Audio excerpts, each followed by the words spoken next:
Good morning, Madam President and Senators. Today I want to encourage you to determine what core virtues will you need to direct your senatorial appointment.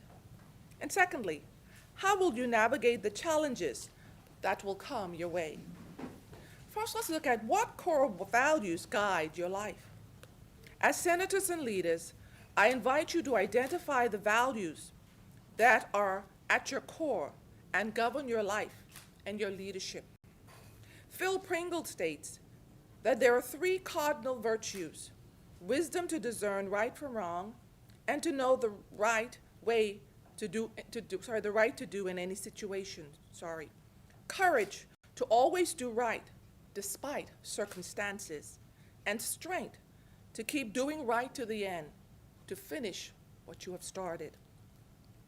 Proverbs 9:9 states, "Give instruction to a wise man and ad woman, and they will be wiser.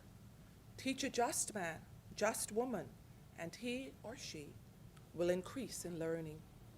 As senators, for some of you, you will be leading and functioning in a new sphere.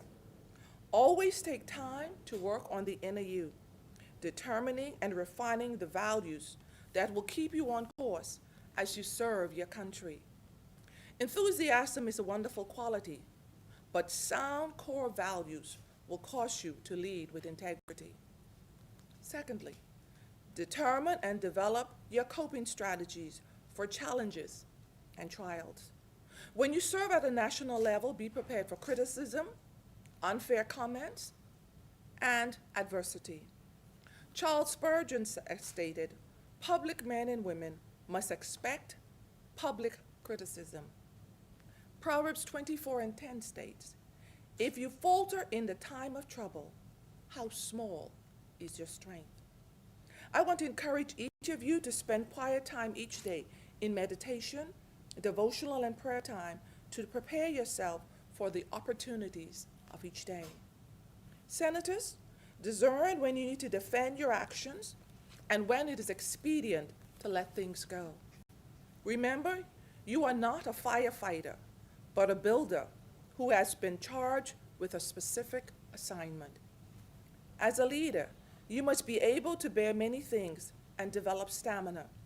National leadership is not for the sensitive, reactionary individual. And remember that challenges and trials can be experienced that prepare you for greater leadership responsibilities in the future. Philippians 4:13 states, "I can do all things through Christ, who gives me the strength that I need."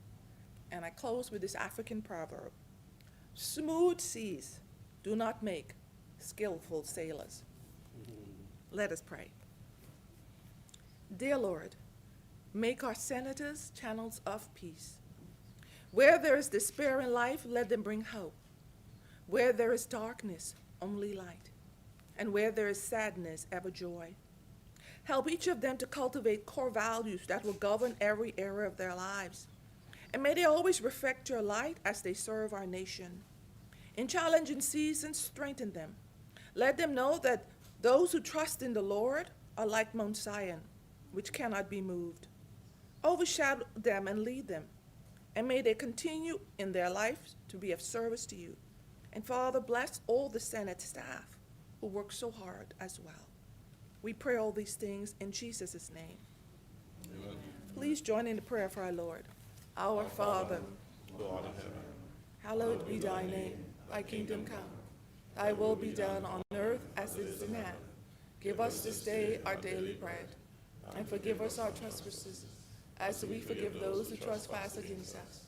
And lead us not into temptation, but deliver us from evil. For thine is the kingdom, the power, and the glory, forever and ever. Amen.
Good morning, senators and colleagues. Welcome to the morning session of the Senate for the 24th of June, 2026. When we concluded last evening, we were at second reading of a bill for an act for the appropriation of diverse sums of money for and towards defraying the expenses of the government of the Commonwealth of the Bahamas on revenue account for the financial year commencing the 1st of July 2026 and ending the 3rd of June 2027. I presume that we are now ready to proceed, but just before we proceed, I wish to introduce some of the persons who are in the gallery, who are joining us for this morning's proceedings, and I just want to extend heartfelt thanks to all of you who take the time out of your busy schedules to join these proceedings. Firstly, I would like to welcome, and please call, as I call your names, please stand. I would like to welcome Apostle Ed and Lee Watson.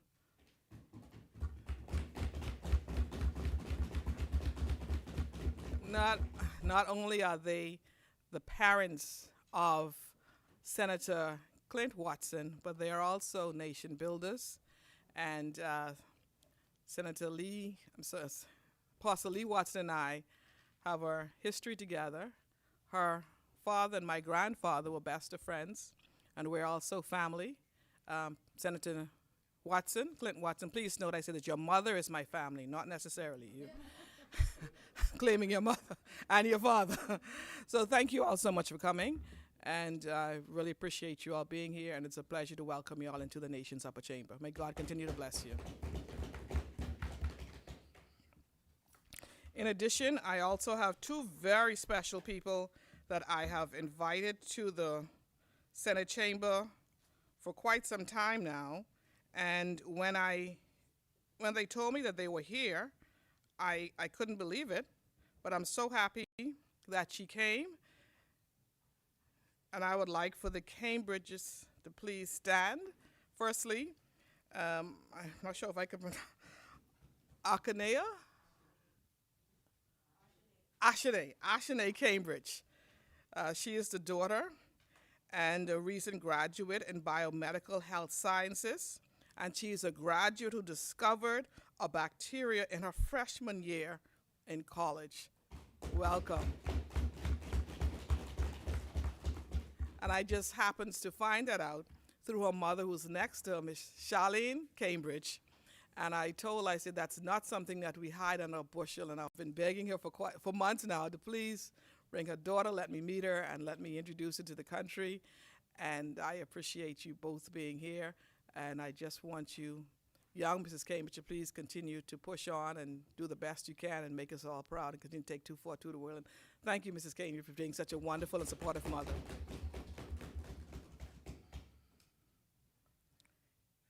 In addition, we have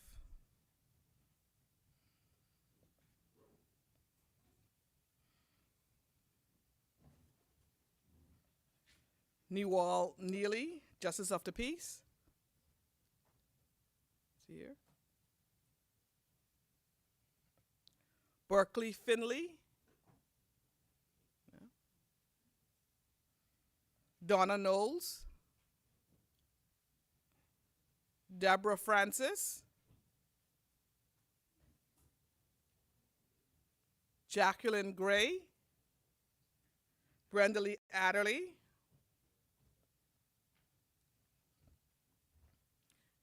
And I know for certain we do have Consul Shireen Poitier Johnson and her husband Garth Johnson, who are watching these proceedings in Atlanta, Georgia. So I just want to thank you all for tuning in and watching the proceedings. And finally, I saw one of my dear friends in the gallery, I call him Action Jackson. Can you please stand, Action Jackson? I don't know why you're acting shy this morning, because you're very far from being shy. Far from shy, but I just want to say thank you for being here. I know the reason why you came. I'm hoping it was for me, but maybe not. But thank you so much for coming, and thanks for all that you do and all the work that you've done. And to the rest of you in the gallery, I'm sure that you'll be introduced at some appropriate time. I don't have your names, but thank you all for coming, and we appreciate you being here. As many, the chair recognizes Senator the Honorable Robin Lines. Good morning, Madam President. Thank you. Thank you very much. Madam President, I have been listening to the contributions of my colleagues and fellow senators throughout these 2 days past of debate, and I was grateful for their elaborate thank yous at the onset of their contributions. And so I sat down last night trying to write it down, and it left me with about 1 page for the budget debate. So I am going to have to encapsulate my thank yous in groups so that I don't leave anybody out, I don't miss anything. I firstly want to thank God. He is my source. He's been my strength all of my life. His faithfulness has seen me to today, and I know that his faithfulness will see me throughout the course of my life.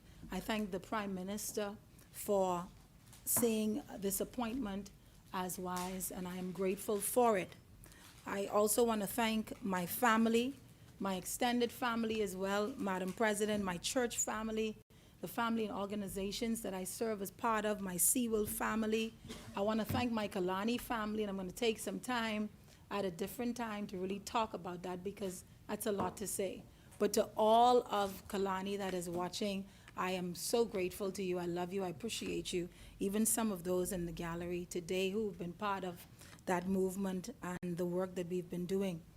All of the members of my team, persons who've encouraged me, prayed for me. Madam President, I've had some phenomenal experiences in grocery stores and parking lots and banks with people I've never met, who have said to me, I love you.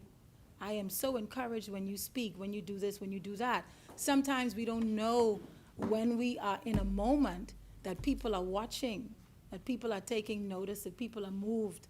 And I think it's an encouragement to us to always be mindful that what we do impacts people, whether we acknowledge it or not, whether we ever meet them. So do the right thing, every time, every time. And I also want to say, Madam President, thank you to my critics, because they too serve as a source of strength. They too serve as a reminder to keep working hard, to keep pushing, a reminder that if I stay ready, then I don't have to get ready. So, Madam President, with that and those thanks, I hope I didn't miss anybody out, and also congratulations to these wonderful people who have, worked hard enough to grace these hallowed halls. I think that this Senate compliment is a powerful one, and I look forward to debates that push our country forward. Congratulations to you, Madam President. It's one thing to be appointed as President of the Senate. It's another thing to be appointed for 2 consecutive terms.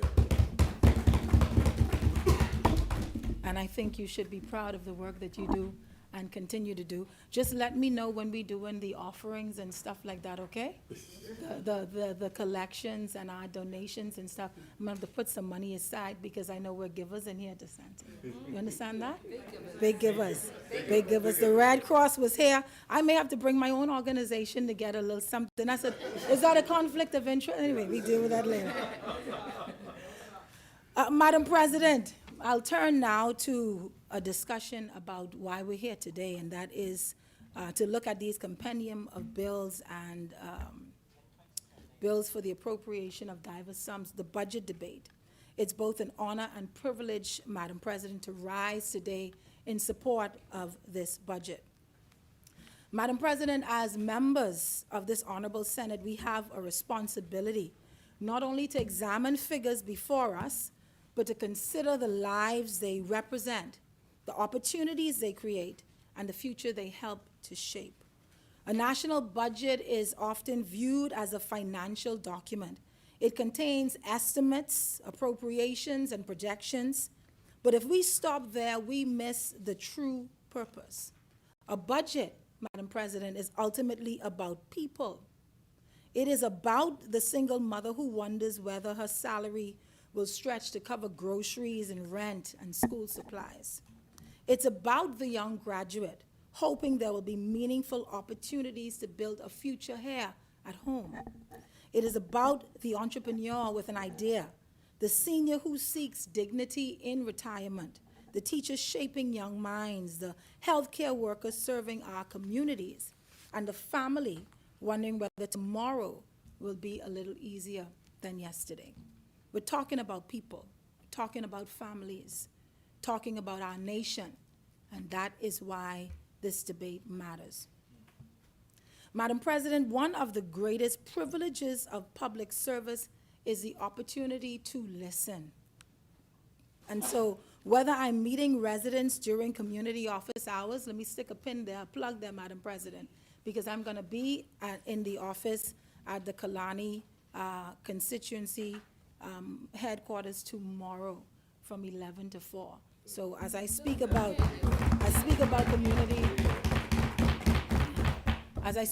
community office hours, I want to say that, Madam President, that there are a few people who want to see me and I want to see them. What I'm saying, Madam President, is that we don't stop working. There you go. We build on progress. So whether I'm speaking with young people, Madam President, visiting churches, supporting community organizations, or simply having conversations with families, I'm reminded that Bahamians are remarkably resilient. They're hopeful, we're hardworking, we are determined, but we are also honest about the challenges we continue to face. So when we are talking, persons are talking to me about the rising cost of everyday living, they speak to me about their desire for greater opportunity. They speak about wanting government to be more accessible, more responsive, more efficient. Above all, they speak about wanting progress not simply in reports or headlines, but in their everyday lives. Those conversations have remained with me as I considered this budget, because they led me to one simple question that has guided every aspect of my contribution and every aspect of my research. How does this budget improve the lives of the Bahamian people? That, Madam President, is the standard by which I believe every budget should ultimately be judged. So I rise today in support of this budget, and I do so with optimism. Not because every challenge has been solved, but because I believe that this is a budget that continues the important work of moving our country forward while recognizing our responsibility to the Bahamian people is ongoing. It is continuous. Leadership, Madam President, doesn't ask us to choose between celebrating progress and pursuing improvement. It calls us to do both simultaneously, acknowledging how far we've come and being honest about where we still need to go. We have to remain steadfast in our commitment to building a Bahamas where opportunity is not limited to circumstance, where growth reaches every community, and where citizens have the chance not to merely succeed, but to thrive. Madam President, every budget tells two stories: where we've been and where we have to go. So to really appreciate the choices reflected in this budget, we have to understand and recall to our minds the remarkable journey our nation has taken over the past few years. Not long ago, our economy faced one of the greatest challenges in our nation's modern history. The combined effects of Hurricane Dorian and the COVID-19 pandemic and subsequent global inflation created unprecedented pressures on households, on businesses, and public finances. We lived it, Madam President. Our tourism industry came to a standstill. Businesses closed their doors. Thousands of Bahamians faced uncertainty about their livelihoods. Government revenues declined at precisely the moment when national support was needed most. And we were faced with, Madam President, I have to say it, we were faced with arguably, and in their own words, a competent authority. And I remember the words of the now leader of government business. He called that individual the great testicular head. You remember that? But we were faced with leadership who did leaders. You remember that? We were faced with a leader who didn't understand leadership in times of crisis.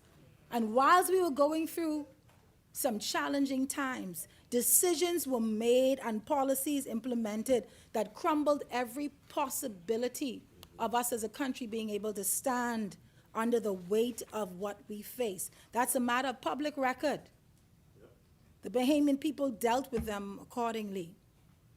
And I say that because those opposite continue with the narrative that our recovery is the result of the lifting of travel restrictions and, of course, the birth of this phenom known as revenge travel, right? The barriers are lifted, and so everyone is free to go. People are making up for lost time. The truth of the matter is, Madam Vice President, that wealth in the hands of a fool is squandered and results in nothing. We are not here by accident. This is not by happenstance. Today, we are witnessing the results of resilience, prudent fiscal management, strategic investment, and above all, the determination of the Bahamian people. Madam President, one of the most encouraging aspects of our economic position is that it has been recognized not only within this chamber, but by respected international institutions. One of the hallmarks of good governance is a willingness to measure our progress honestly. It is easy to speak positively about ourselves. It is more meaningful when our progress is recognized by independent institutions that have no political interest in our national debate. That is why I believe it is important to consider what these organizations say and how they assess the state of the Bahamian economy. While these assessments do not determine our policies, nor should they do provide an independent benchmark against which we can measure our progress and identify the work ahead. The most recent assessment by the International Monetary Fund paints an encouraging picture of the Bahamas' economy. The IMF notes that our country has experienced a solid recovery in recent years, driven by a robust tourism sector and supported by improvements in public finances. Real GDP grew by 3.4% in 2024. Growth remained resilient through 2025. Inflation eased to about 1.3%, and the fiscal deficit narrowed while public debt continued to decline as a share of our GDP. Those are significant achievements, Madam President. They reflect confidence in our economy, and they reflect the value of disciplined fiscal management. Independent validation matters because it provides reassurance. It reassures investors that the Bahamas remains a stable place to do business. Our international partners see and know that our economy is being managed responsibly. And Madam President, I take great pride in highlighting not the one, but the two upgrades that our country received within just 1 year. The first upgrades in nearly 2 decades. And I take pride in it, Madam President, because those facts are glossed over and minimized by the opposition because they are positive, because it was an upgrade and not a downgrade. If the reports were in the opposite, if we had experienced 2 downgrades, Madam President, it would have been used as a noose around our necks. But God.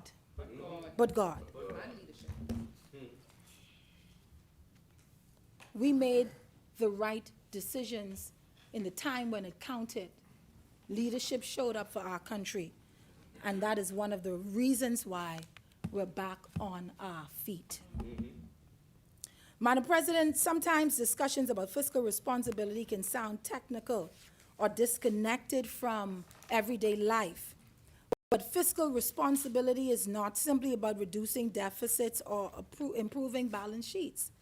Its purpose is to create opportunity When we manage public finances responsibly, then more resources become available for investments that improve people's lives. And Madam President, I don't want to reiterate what has been said by a lot of my colleagues, but I want persons to take note.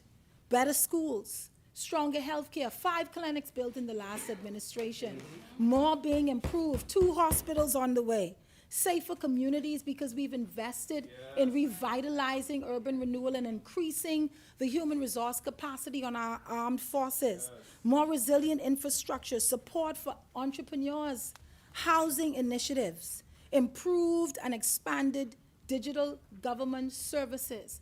When you do the right thing with your money, you can do more with your money. And Madam President, I'm encouraged by these indicators, but we should never lose sight of the reality experienced by many Bahamian families. For some, groceries remain expensive, housing affordability remains a challenge, insurance costs continue to rise, utility expenses remain a concern. Many young people are searching for opportunities that match their talents and their aspirations. That reality does not diminish our progress. Rather, it reminds us why continued progress matters. Economic growth is meaningful only when it becomes tangible in people's everyday lives. That is precisely why this budget places such an emphasis on reducing the cost of living, strengthening public services, and expanding opportunity.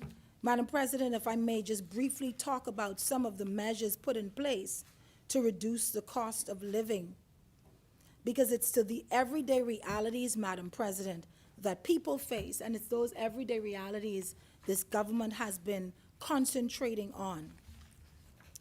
Madam President, this budget recognizes our economy is growing and households are still recovering from years of global inflation. It therefore builds upon a series of deliberate measures designed to leave more money where it belongs, and that is in the pockets of Bahamian families. So one of the most significant of these measures was the removal of VAT on all unprepared and uncooked food items commonly purchased in grocery stores. And this took effect on April 1st of 2026. So, Madam President, fresh fruits, vegetables, meat, rice, flour, eggs, and other essential grocery staples are now free, not reduced, free of VAT, providing direct relief at the checkout counter. That's more than a tax change, Madam President. It's relief that families can see every time they shop. And it impacts all of us. This budget, Madam President, also builds upon measures introduced over the past years to ease the burden on households. The government reduced the standard VAT rate from 12% to 10% and reduced VAT on a range of essential items, including baby diapers, prescription and non-prescription medicines, medical and dental supplies, and feminine hygiene products. They may seem like individual policy decisions, but together they represent something much bigger. They recognize that affordability is not about one single initiative or transaction. It's about removing fiscal pressure wherever government can responsibly do so. And Madam President, affordability extends beyond food. This budget continues investment that help reduce in cost areas that matter deeply to Bahamian families. So, Madam President, the National School Breakfast Program ensures that more children begin the school day ready to learn, easing financial pressure on parents while supporting better educational outcomes. And I must say, Madam President, that statistics show a direct correlation between increased and sustained attendance by students and the implementation of this program. We're at 2 million breakfasts and counting. Madam President, the establishment of the Catastrophic Care Fund provides assistance to families facing severe medical hardship, helping to ensure that a serious illness does not become a financial catastrophe. Continued investment in energy reform seeks to modernize our electricity system, improve reliability, and reduce energy costs over time, benefiting households as well as businesses. These are investments not only in services, but in peace of mind. Madam President, another crucial aspect of this budget that I take note of is expanded assistance with access to home ownership. Every Bahamian deserves an opportunity to own a home. And I know that my sister, Senator Jayan Major, expanded on this extensively. I just want to reiterate this point. This budget continues to expand concessions for first-time home owners and extends zero-rated VAT treatment to qualifying owner-occupied duplexes, triplexes, and fourplexes, making home ownership more accessible. But this also encourages additional housing development. And this is to meet the demands of affordable rental accommodations. It is also an investment opportunity that increases financial stability and creates greater levels of disposable income for families. Madam President, I suggest, though, that real property tax reform considerations are also significant here. Madam President, there are families making the investment in a duplex, a triplex, etc., and occupying a portion. The exemption of VAT on the purchase is significant, but what about the application of real property taxes? And real property taxes on the portions that they will not occupy. What I'm saying, Madam President, is sometimes what is collected in rental income is only sufficient to pay the mortgage or the utilities. Oftentimes, Madam President, in some instances, the value of property has increased just as a result of what is being built around you. So if your $300,000 structure is met with the development of a $500,000 structure, $600 structure, the home next door, the market value of your property is going to increase, even if your salary or income does not. This can move you from tax-exempted bracket into property tax fees you cannot afford. I propose, Madam President, we take a keen look at an equitable tax structure in these types of instances that looks beyond just the value of property, but focuses on the income and the payment ability of the Bahamian, which would provide structured options for them to make application for the reduction in real property taxes or complete exemption in certain circumstances. So we're talking about persons with disabilities. We're talking about persons who may experience the death or incapacitation of a financial contributor to the household, persons with high numbers of household dependents, retirees, seniors. These are the kind of policy considerations that can positively impact the personal economy of so many Bahamians. And while I talk about home ownership, Madam President, I have to mention access to affordable and suitable rental accommodations and commend the government for its proposed legislative move to address substandard rentals, slumlords, and overpricing. Yes. Madam President, I listened attentively as the Minister of Social Services talked about the increasing demand for housing assistance, and my mind went to the texts and calls that I receive on a regular basis from persons within my network and individuals seeking help for someone who doesn't have a place to live. I know our moral responsibility to assist, but I also want to take this opportunity, Madam President, to mention the existence of government-assisted or subsidized housing and the current state of those premises. Madam President, these premises are designed to be a response in times of emergency and hardship, and they have now, though, become the residence of lifelong occupants. Yes. In some instances, with political manipulation being used where policy is implemented to clean house for persons who have long overstayed. Long overstayed. For those persons, Madam President, we have to strike a balance because we cannot put persons on the street, but anyone in government subsidized housing should be susceptible to a program and timelines that move them forward. It should be mandated that they undergo assessment of their full circumstance, job prospects and capacity, education, family support, etc. There are numerous free programs offered by the government, and when you are receiving assistance, enrollment in programs like the Upskilled Program, registration on the Department of Labor's Job Seekers site, training with the National Training Agency, counseling, classes on financial responsibility, saving and investing when needed. These should be mandatory because we are building. Yes. We are building, and if we do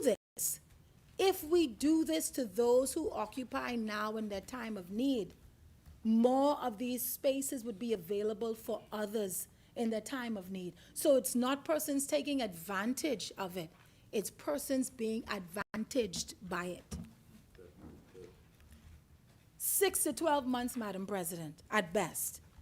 6 to 12 months at best. And we must put now an end to the generational occupancy we see too often. Sometimes 2, 3 generations occupying those premises. Madam President, I think this is a good segue now for me to address how this budget impacts women, young people, education, and entrepreneurship.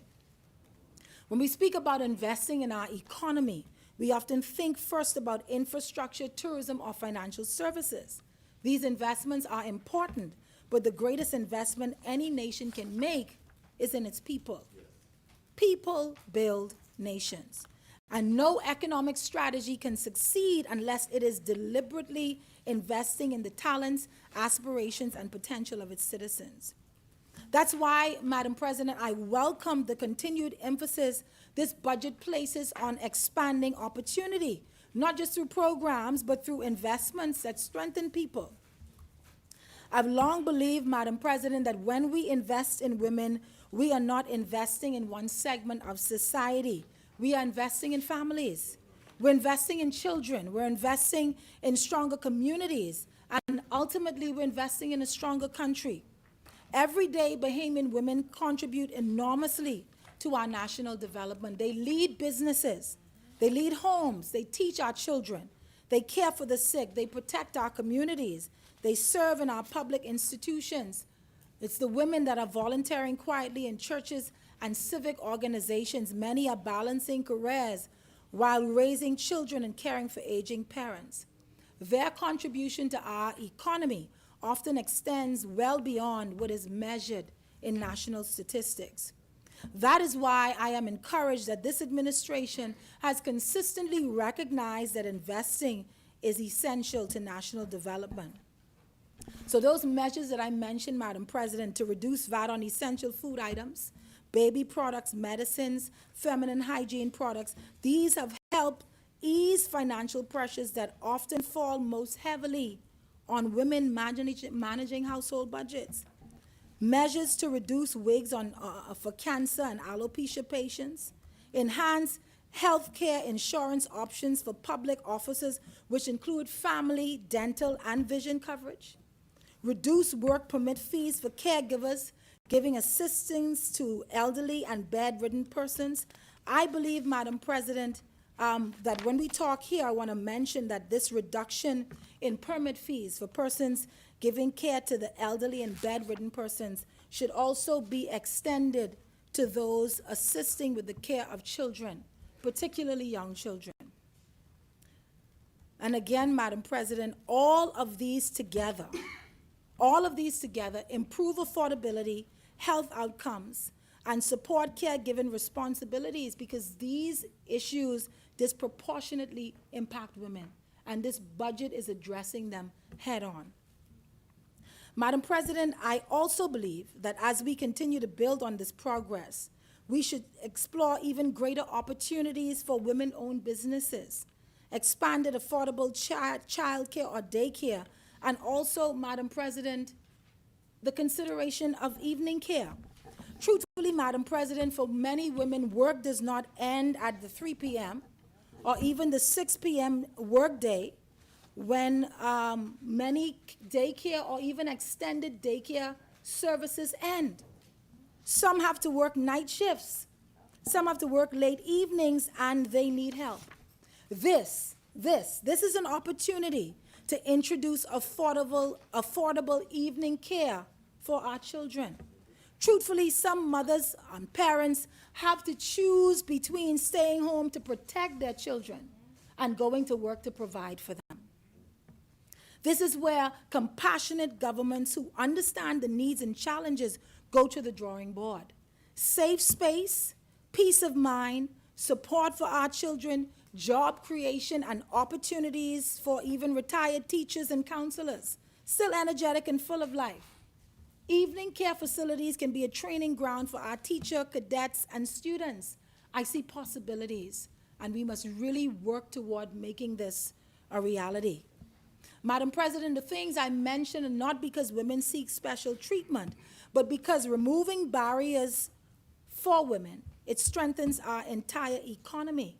When women succeed, families, communities, and our country succeeds. We must be intentional, Madam President, in the creation of more spaces for leadership development and increased participation of women in procurement and innovation. Not just women, Madam President, but also creating opportunities for young Bahamians. Every young Bahamian, Madam President, deserves to believe that their dreams can be realized here, at home. And we talk about the brain drain. We talk about the challenges that we have in persons going off to school and seeing home as a viable option.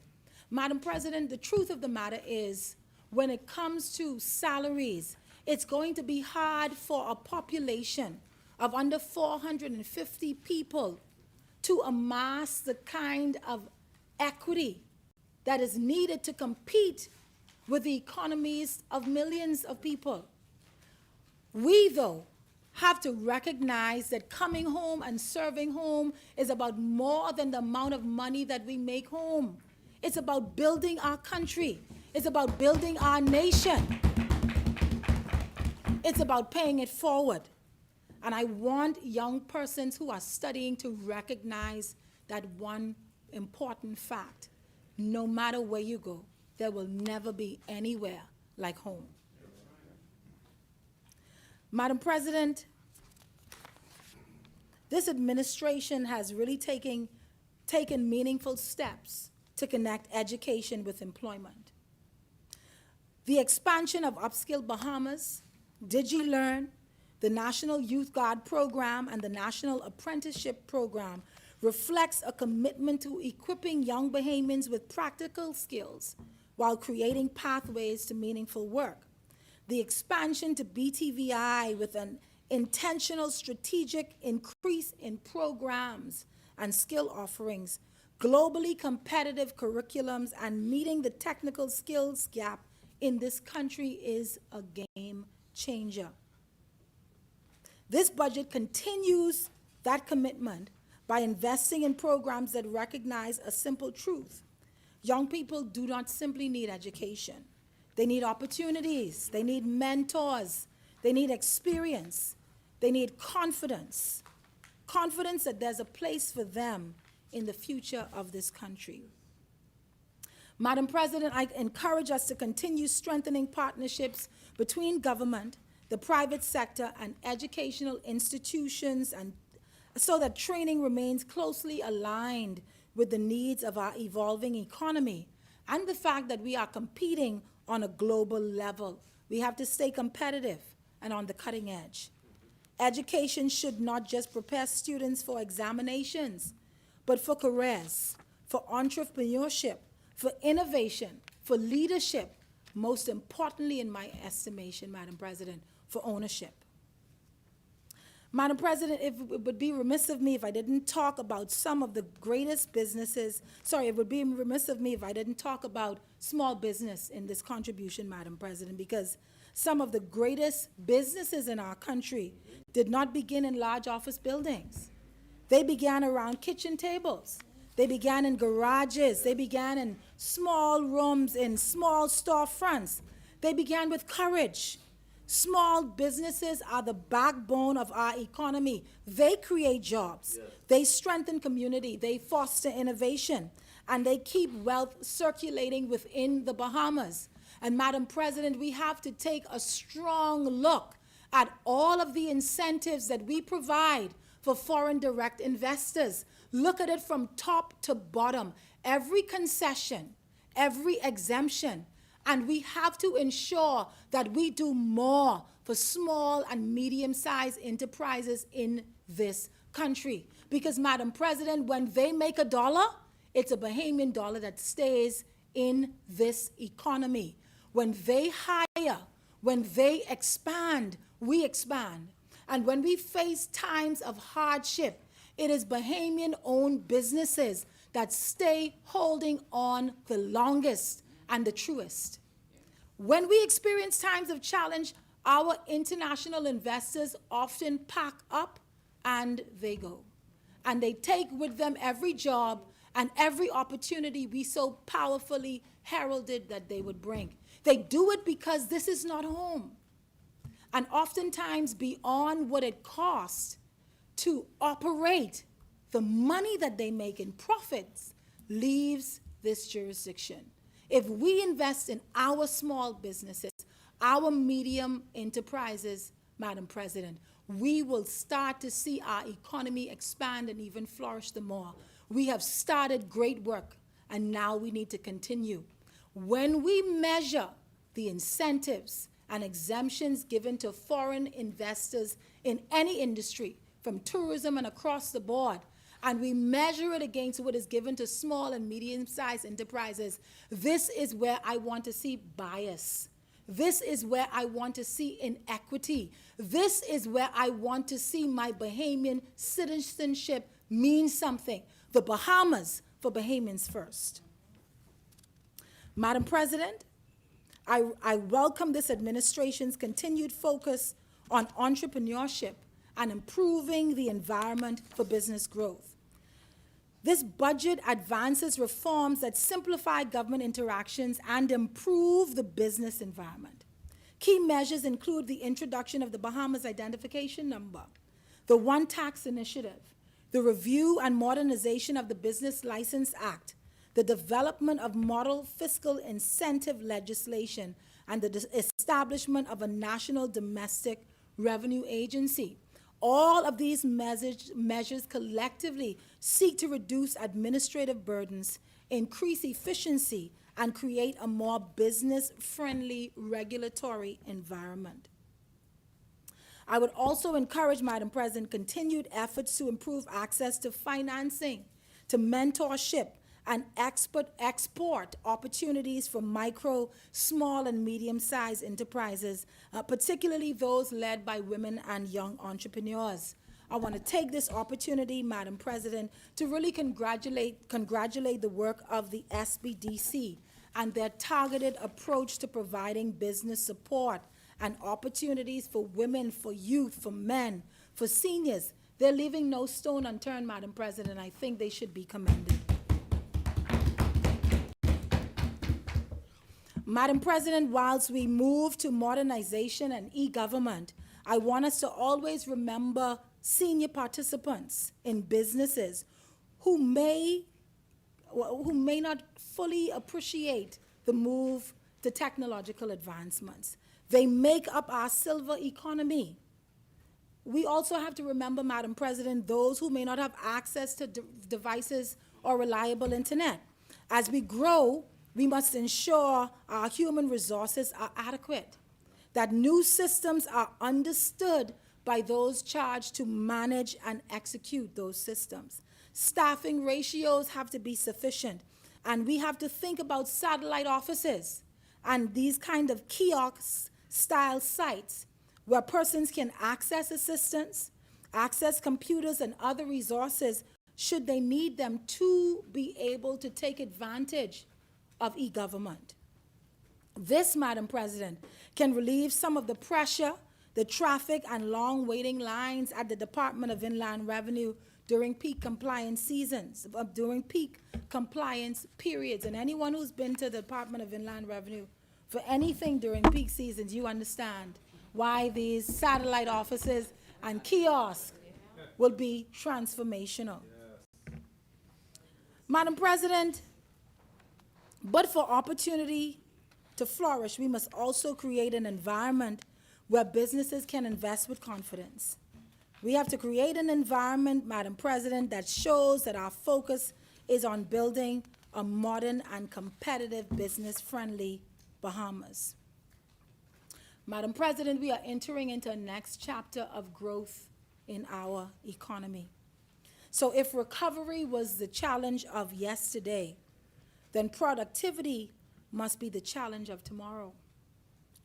If tourism fueled our economy and helped us to get out of the dark period that we were in, then innovation has to help to sustain our future. That is why I believe in the next phase of our national development, we should focus on 4 priorities. First, continuing to strengthen productivity so that economic growth translates into higher incomes and improved living standards. Secondly, accelerating digital transformation across government to reduce bureaucracy and make it easier for citizens and businesses to access public services. Thirdly, continuing investments in education, technical training, and workforce development so that Bahamians are prepared for the industries of tomorrow. And fourth, strengthening climate resilience, recognizing that as a small island developing state, our long-term prosperity depends upon our ability to withstand and recover from natural disasters. These priorities are not separate from this budget, Madam President. They build on it. Madam President, as I prepare to conclude my contribution, I believe it is important to acknowledge a simple truth. No budget can solve every challenge in a single year, nor should we expect it to. Budgets are milestones. They reflect where we are. They chart the direction in which we are traveling, and they provide the resources necessary to continue moving our nation forward. And if we're honest, this budget does exactly that. It builds upon the progress we have made while recognizing that our work is far from complete. Madam President, I support this budget. I do. I support this budget, Madam President. I encourage our government to continue to work for Bahamians. Madam President, I also want to mention, I have to mention, that national development must never be limited to geography, though. Every island should benefit from improved infrastructure, healthcare, education, digital connectivity, and economic opportunity. Whether someone lives in New Providence, Grand Bahama, Eleuthera, Abaco, Andros, Exuma, Long Island, Cat Island, Acklands, Crooked Island, Meguana and Nagua, the Berry Islands, Bimini, or Ragged Island, they should feel that they are part of our nation's progress, because our strength has always been found across the breadth of our archipelago. Madam President, every generation inherits a Bahamas shaped by the decisions of those who came before. Every generation leaves behind a Bahamas shaped by the decisions it chooses to make. Madam President, I deeply believe in the people of this country. I believe in our resilience. I believe in our generosity. I believe in our determination. And I believe that the best chapters of the Bahamian story are still waiting to be written. So let us continue building a nation where economic growth creates opportunities, opportunities that strengthen families, and families that build thriving communities. Every Bahamian, regardless of where they live, where they began, or what circumstances they face, in the kind of country we're trying to build, those Bahamians will have a chance not to merely succeed, but to flourish. That is the Bahamas I believe in. That is the Bahamas I will continue to fight for. And it is with that hope and that confidence that I make this unwavering commitment to the Bahamian people, that when I stand in this place, I stand for you and on your behalf. And on your behalf, I support this budget for the 2026-2027 fiscal year. Madam President, may God continue to bless this honorable House and the work we do. May God continue to bless our people, and may God continue to bless the Commonwealth of the Bahamas.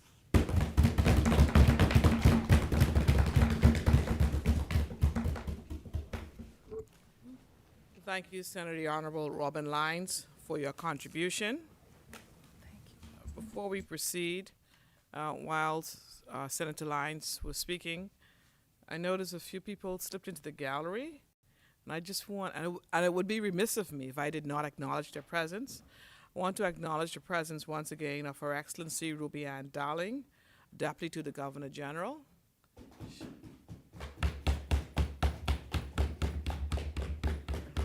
Reverend Darling, can you please stand? Thank you so much. And I also noticed two of my dear friends who slipped in. I'm not sure if they came for the Senate proceedings, for myself or for Senator Robin Lyons. But we have with us I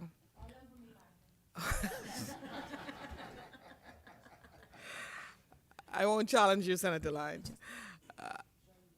We have with us Mrs. Calverna Small, Chair of the Progressive Liberal Party Women's Branch.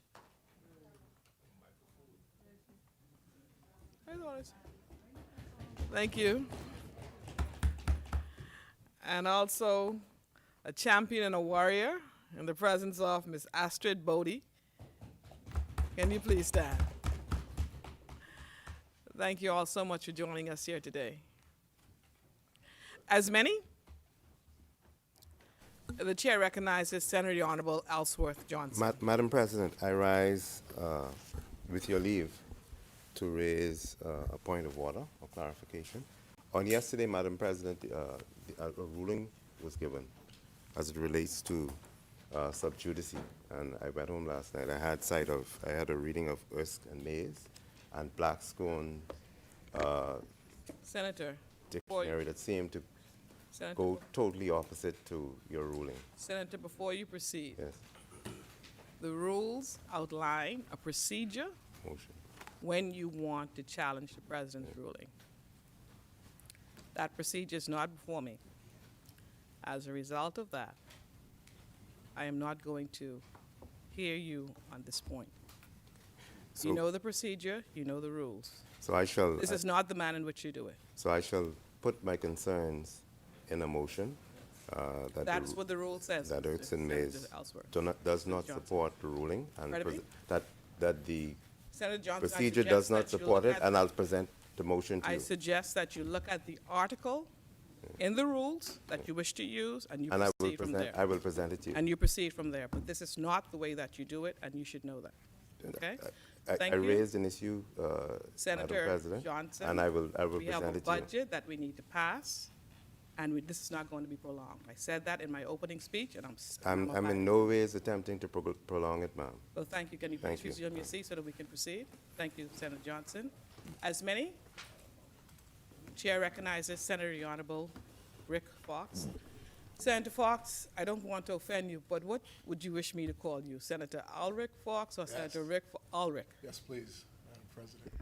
And I apologize for times past. I've said Senator Rick Fox, but I'll No, refer to you as Senator Ulrich Fox. you made my day, Madam President. Excellent. Thank you. We're on one accord. Thank you, sir. And that applies to all senators present, please. Thank you. Madam President, I rise for the first time in this honorable Senate with a deep sense of gratitude and, if I'm honest, a measure of wonder.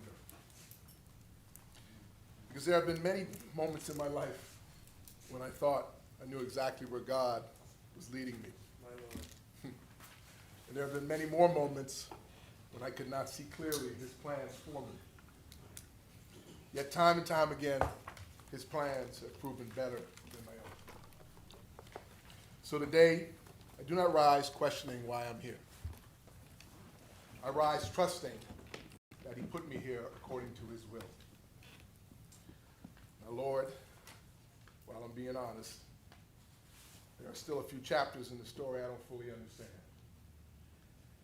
Garden Hills come to mind, for one. I'm still waiting for the footnotes on that one. And every now and then, this thought creeps into my mind. And Lord, I'm looking over, thinking that you're talking to Mario Bowleg, the minister, saying, Minister Bowleg, you're a coach, go explain to Rick, because he clearly is not getting it. But whether I understand every fork in the road or not, I've learned to trust Proverbs 3, 5 through 6. Trust in the Lord with all your heart. And join in, please. And lean not unto your own understanding. In all your ways, acknowledge him, and he shall direct your path. Let's go, Prof. Yeah. And so I begin with these words. Let the words of my mouth and the meditations of my heart be acceptable in thy sight, O Lord, my strength and my Redeemer. Madam President, I would like to begin by acknowledging a constituency that will always hold a special place in my heart, Garden Hills. My journey into politics allowed me to meet thousands of Bahamians who welcomed me into their homes, sat with me in their parks, shared meals with me, and entrusted me with their stories. Election day, May 12th, 1,356 of them entrusted me with something even more precious, their vote, their confidence, and their belief. For that, I remain deeply grateful. I thank every volunteer, supporter, and team members who walked that road alongside me. Your loyalty, sacrifice, and friendship will never be forgotten. Although I do not stand in this chamber as the elected representative for Garden Hills, I stand here because that community changed me. It showed me and reminded me that public service begins with listening. Listening to people trying to raise families. Listening to young people searching for opportunity. Listening to seniors who have spent their lives building this country and wondering whether the next generation will inherit something better. Their concerns were not unique to Garden Hills. They belong to an entire nation. A nation that believes the Bahamas can be more. A nation that believes we have not yet reached our true potential. Madam President, I learned to serve long before I ever played a basketball game. At 8 years old, I was working alongside my father in his business at Holiday Ice. Some of my earliest memories are of the depots on Mackey Street, Nassau Street, and Soldier Road.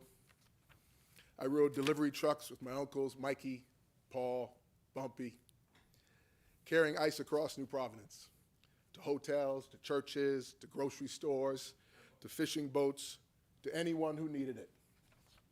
And my strongest memories are not of ordinary days. They are of hurricane seasons. Seasons very much like the one we sit in today, entering now, because during those difficult times, our small family business became something larger than a business. It became a lifeline. When the lights went out, people needed ice. When refrigerators stopped working, people needed ice. When storms disrupted daily life, people needed help. And I watched my father respond every single time. Not because it was profitable, not because it was convenient, but because he believed that service to community came first. My father, Ulrich Fox Sr., was a man of the people. His greatest strength was his generosity. He genuinely believed that whatever we had belonged in some measure to the community around us. In the end, that generosity cost him dearly, but it also became the legacy that outlived him. He passed away 8 years ago. Before he left the world, I had the opportunity to tell him something every son, I hope, gets a chance to say before they pass. I told him that I loved him, and I told him that I was proud to be his son. Madam President, I will tell the Honorable Senate now exactly what else I told him. Through every life I've been fortunate enough to live, as an athlete, an actor, entrepreneur, a builder, and now a public servant, the only man I ever truly wanted to become was my father.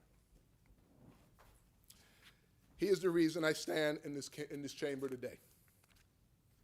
And if I accomplish anything of value in public life, I hope people will someday say of me what so many said of him, that he cared, that he gave, and that he served.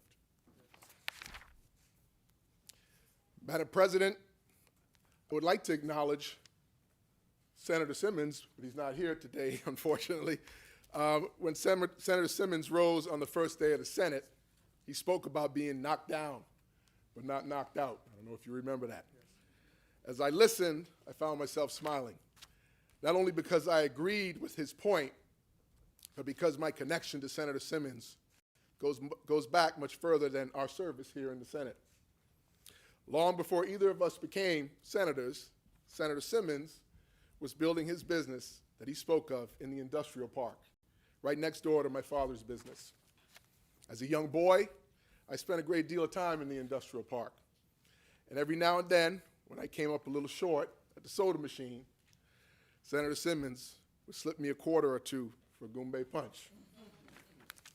Now, Madam President, that was back in the days when 50 cents could still solve a problem. A Goombay punch could be purchased, a young boy like myself could be happy, and a Bahamian family could still make sense of the cost of living. Now, Senator Simmons is not here today, so I'm going to be short on Goombay punch probably. In fact, Senator Simmons may not know this, but from time to time, I would sneak into the back of his factory just to watch shoes being made. I was curious. I wanted to know what he and my father were always talking about.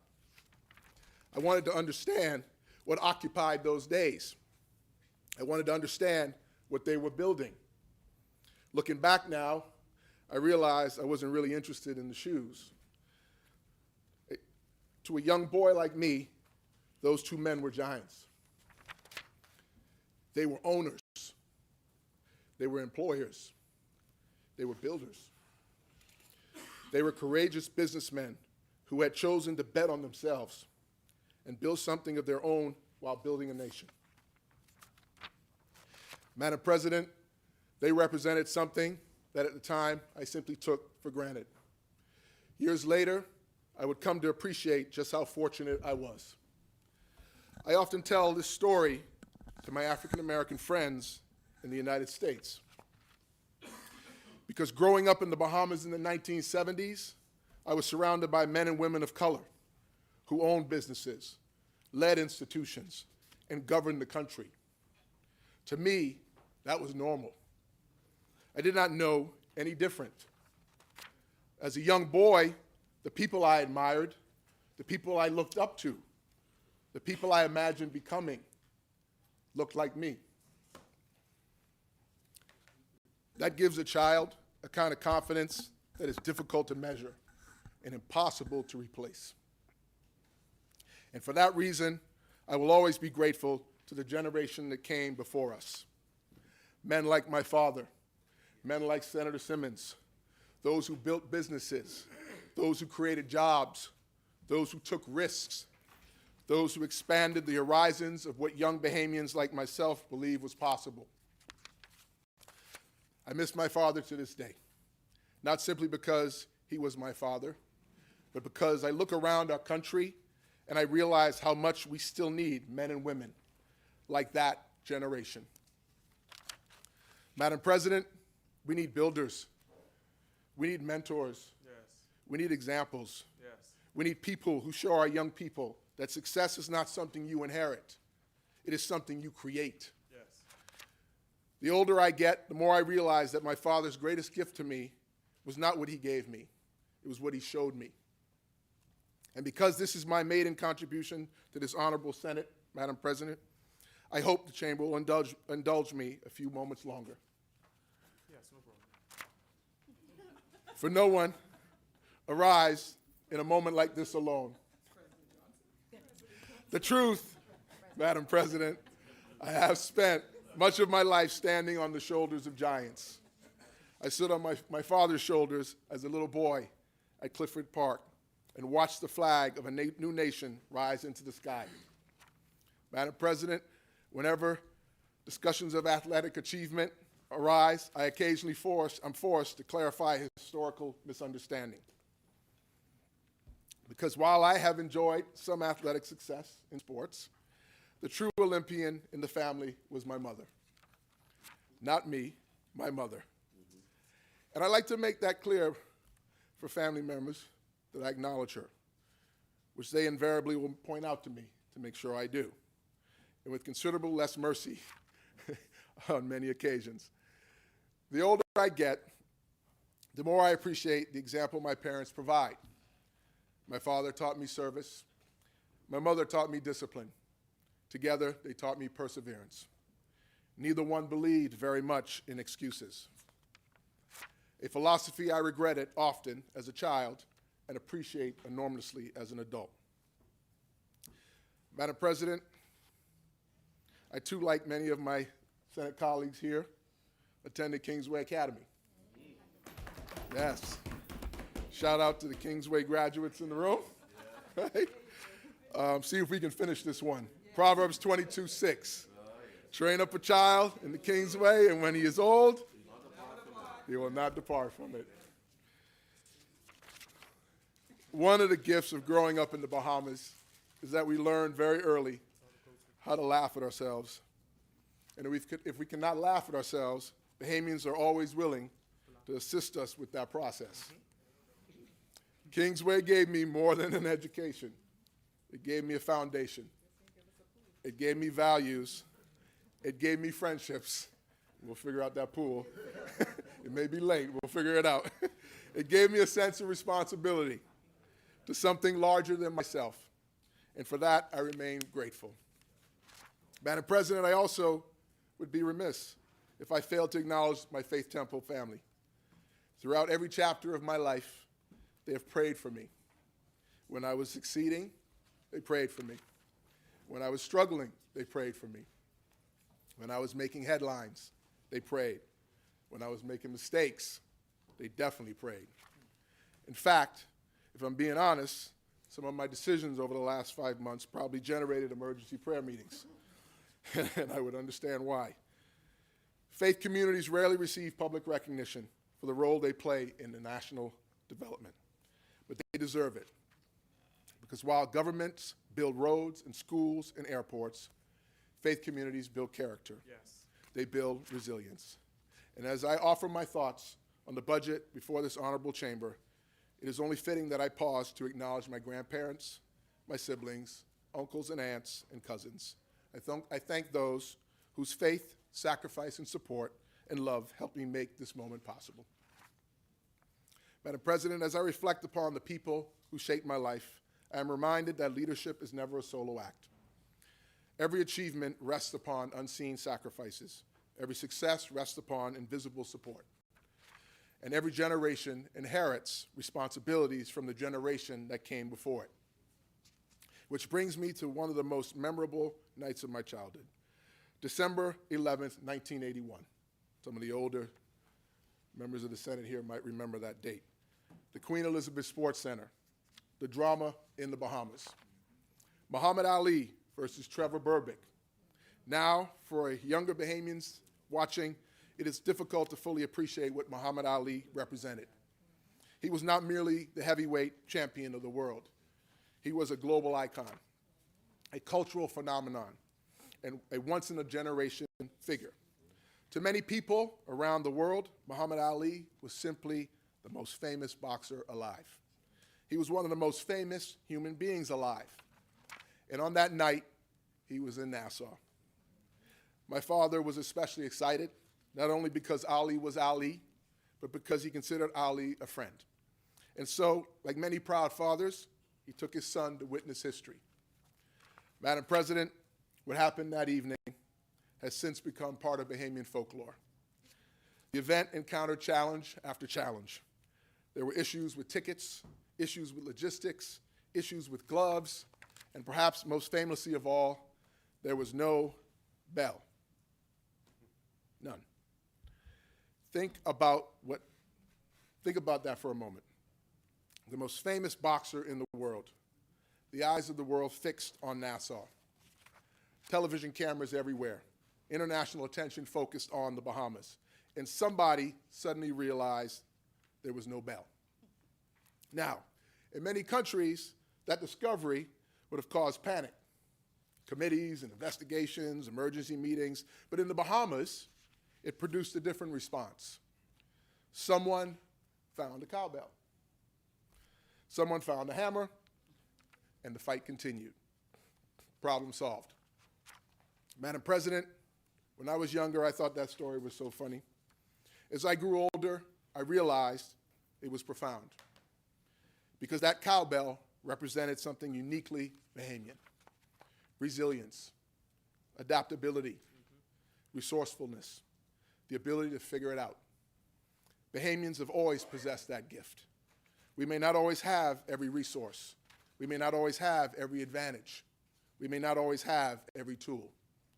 But somehow we find a way forward. We adjust, we innovate, we improvise, and the show goes on. That spirit helped build this country. It carried us through hurricanes, through recessions, through global crisis, through setbacks and disappointments, and it remains one of our greatest strengths. Now, if that fight had gone on much longer, Madam President, I suspect somebody would have arrived with a goatskin drum and turned the entire evening into a Junkanoo rush out. And judging by our history, the international media probably would have declared it an improvement on the night. Madam President, but what makes that evening especially meaningful to me is what happened inside the ring. Muhammad Ali lost. Trevor Berbick won. The young challenger defeated the aging champion. One era gave way to another. Father Time remained undefeated. And after the fight, Ali said something remarkably simple. He said, "Father Time got me." No excuses, no bitterness, no complaints, just perspective, humility, and grace. Madam President, that lesson has stayed with me for decades, because sport teaches you something politics eventually teaches as well. Victory is temporary. Defeat is temporary. Momentum is temporary. Championships are temporary. Everything changes. Everything evolves. Everything eventually passes. And wise people understand that. Wise people remain humble in victory and gracious in defeat. Which brings me to the current state of Bahamian politics. The Progressive Liberal Party has won 2 consecutive elections. That is not opinion. That is a fact. And as someone who has spent much of his life around championship teams, I understand how difficult that accomplishment truly is. Winning once is hard. Winning twice is harder. It requires organization, discipline, consistency, and execution. And therefore, it deserves recognition. The government earned this victory and then earned another. Nobody should pretend otherwise, but Madam President, I also know something else about championship teams. The celebration eventually ends. The parade eventually ends. The speeches eventually end. Yes. And somebody always asks the same question: what happens next? Because winning yesterday never guarantees victory tomorrow. The scoreboard resets, the competition returns, the work begins again. So to my friends opposite, I offer congratulations genuinely. You won back-to-back. That deserves respect. But if I may offer one piece of friendly advice from someone fortunate enough to have participated in a few championship runs, I'm hearing from the lower house some chants of three-peats. I would not order that third banner just yet. Madam President, politics, like boxing, unfolds one round at a time. And that is why I rise today, not bitter, not discouraged, not defeated, and certainly not knocked out. I rise today for my standing 8 count. Steady on my feet, clear in my purpose, confident in my convictions, and ready for the next round. Madam President, here is where I gently turn, because winning a government is not the same as inspiring a country. The governing party has earned the right to govern, largely because it knows how to run a campaign. Nobody in this country should pretend otherwise. The government knows how to spin, and their spin led to a win. Believe me, I know. They put quite a spin on me in Garden Hills. I want to take a moment for a family member to congratulate him. To my cousin, Senator Fitzgerald, you showed support and encouragement at the start of this race. It then disappeared for 4 months. You said I would see you on the other side. Here we are on the other side. Congratulations on the job you did leading the PLP to victory. I have to admit, though, that the character you wrote for me in Garden Hills, that Rick Fox, I'm not sure I would have even voted for him either. But now, Senator Fitzgerald, I need you to do me a favor. I need you to call Auntie Diane and explain to her that this is just political games we play once every 5 years. And you can let her know that if her son chooses to be in the game, then he's fair game. She'll understand that. And now that this election is over, we can all agree, right? It's over. Yes. Okay? I'll tell you what. Why don't we all agree to get under one big tent and get to work? Now, I know how much you PLP members love your tents. So, to the victor goes the tents. You guys can decide this time the size of the tent and where you locate it, and I will defer this time.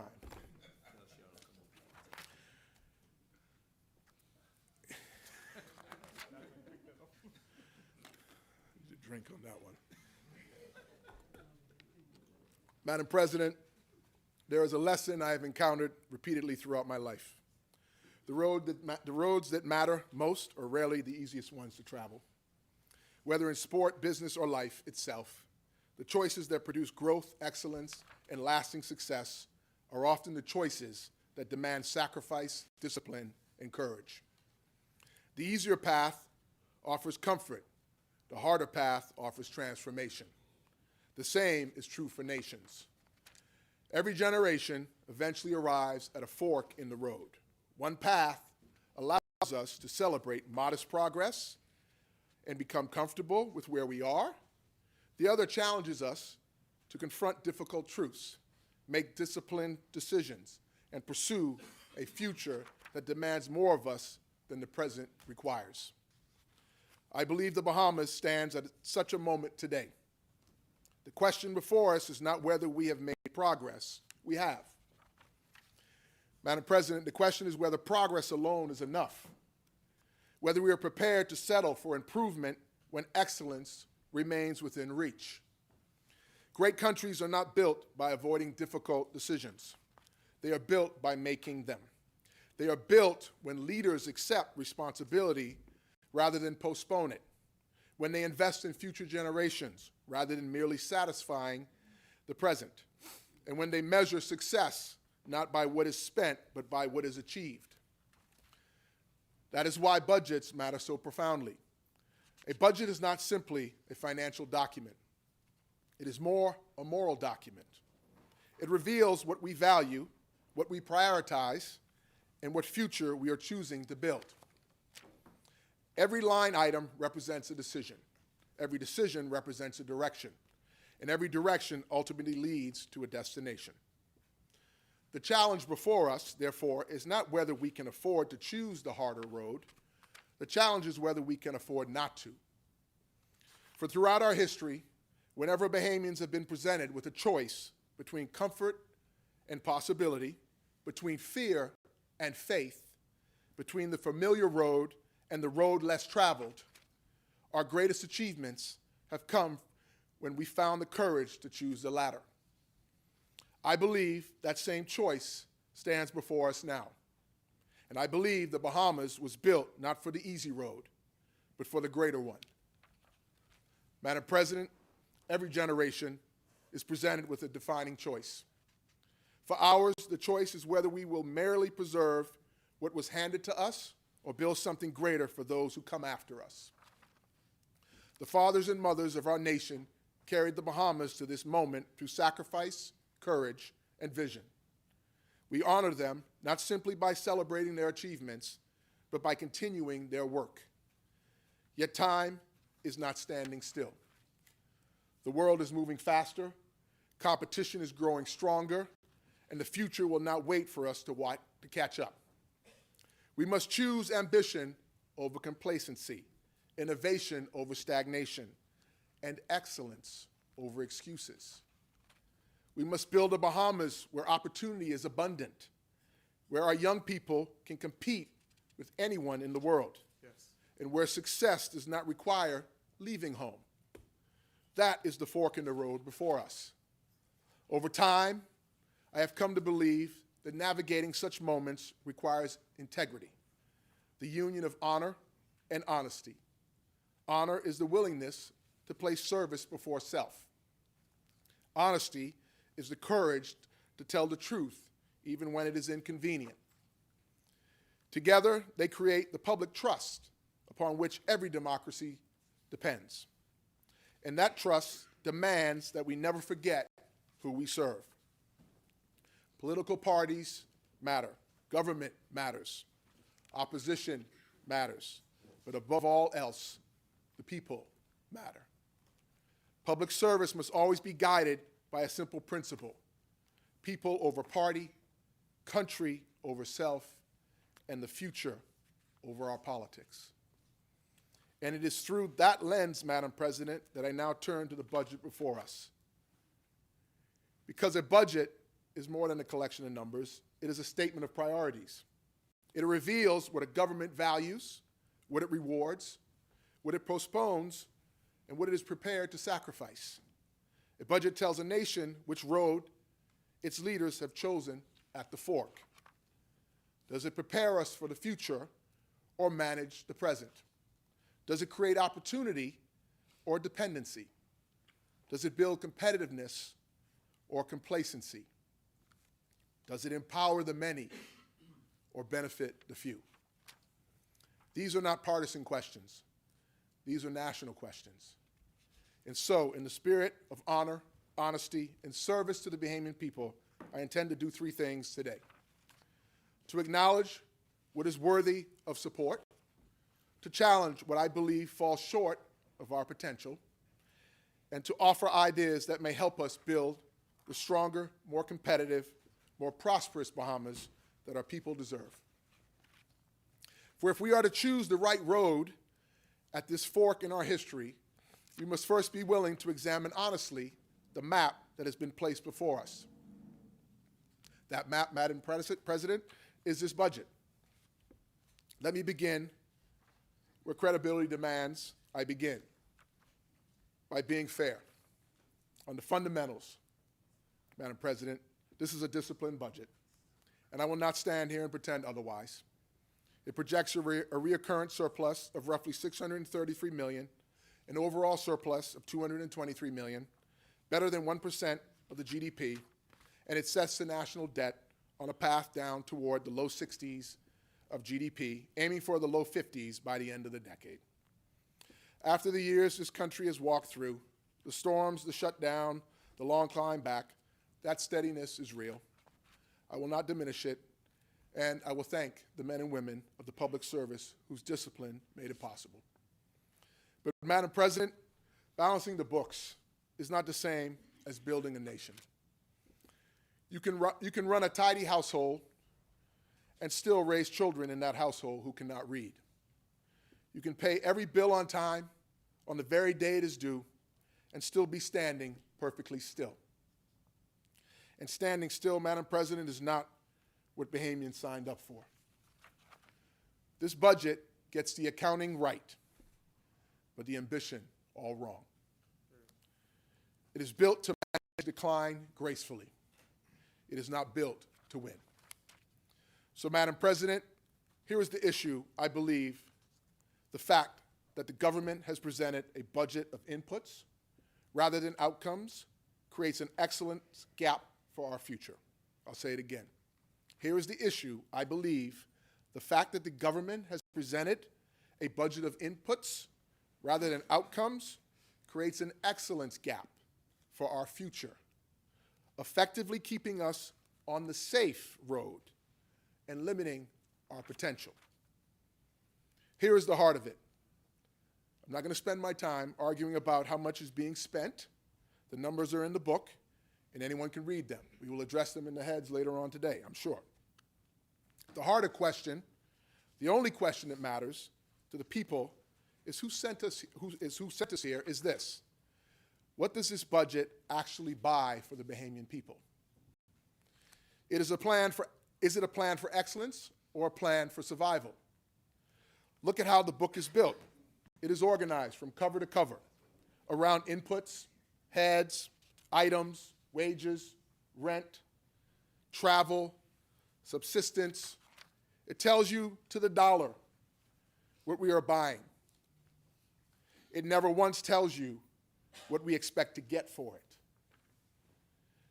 Nowhere in this document does it say we will invest in our hospitals to cut emergency room waiting times by this much by this date. Nowhere does it say we will spend on our schools to lift reading proficiency to this level by this year. There is a page of ministry goals full of phrases like maximum sustainable growth, but not $1 in this entire budget is tied to a measurable result that the public can check a year from now. I listened carefully to 2 weeks of contributions in the lower house. Madam President, I will be fair because fairness is the whole of my case. A few ministers did reach for measurable language. Agriculture spoke of poultry houses and laying hens and grant recipients. Labor spoke of industrial agreements signed and inspections carried out. The environment spoke of transfer stations built and derelict vehicles removed. Disaster management came closest of all with a genuine framework of outcomes and quarterly monitoring. I credit them. But notice what that proves. If some ministries can stand and report numbers, then every ministry should be required to report outcomes. The exception does not weaken the argument. They are the argument. Because across the whole debate, the governing habit was the same.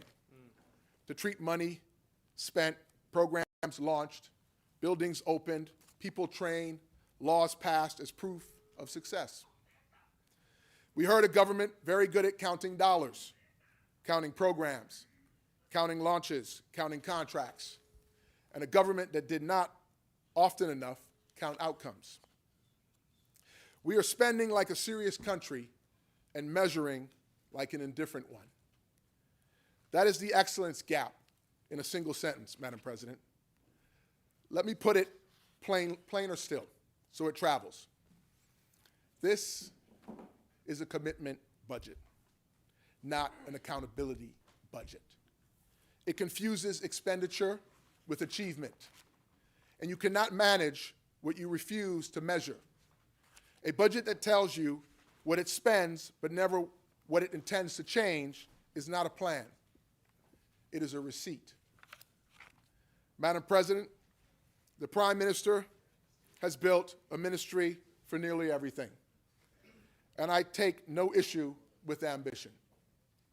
He found room to create a brand new ministry of national development and to seat a newcomer at the cabinet table to run it.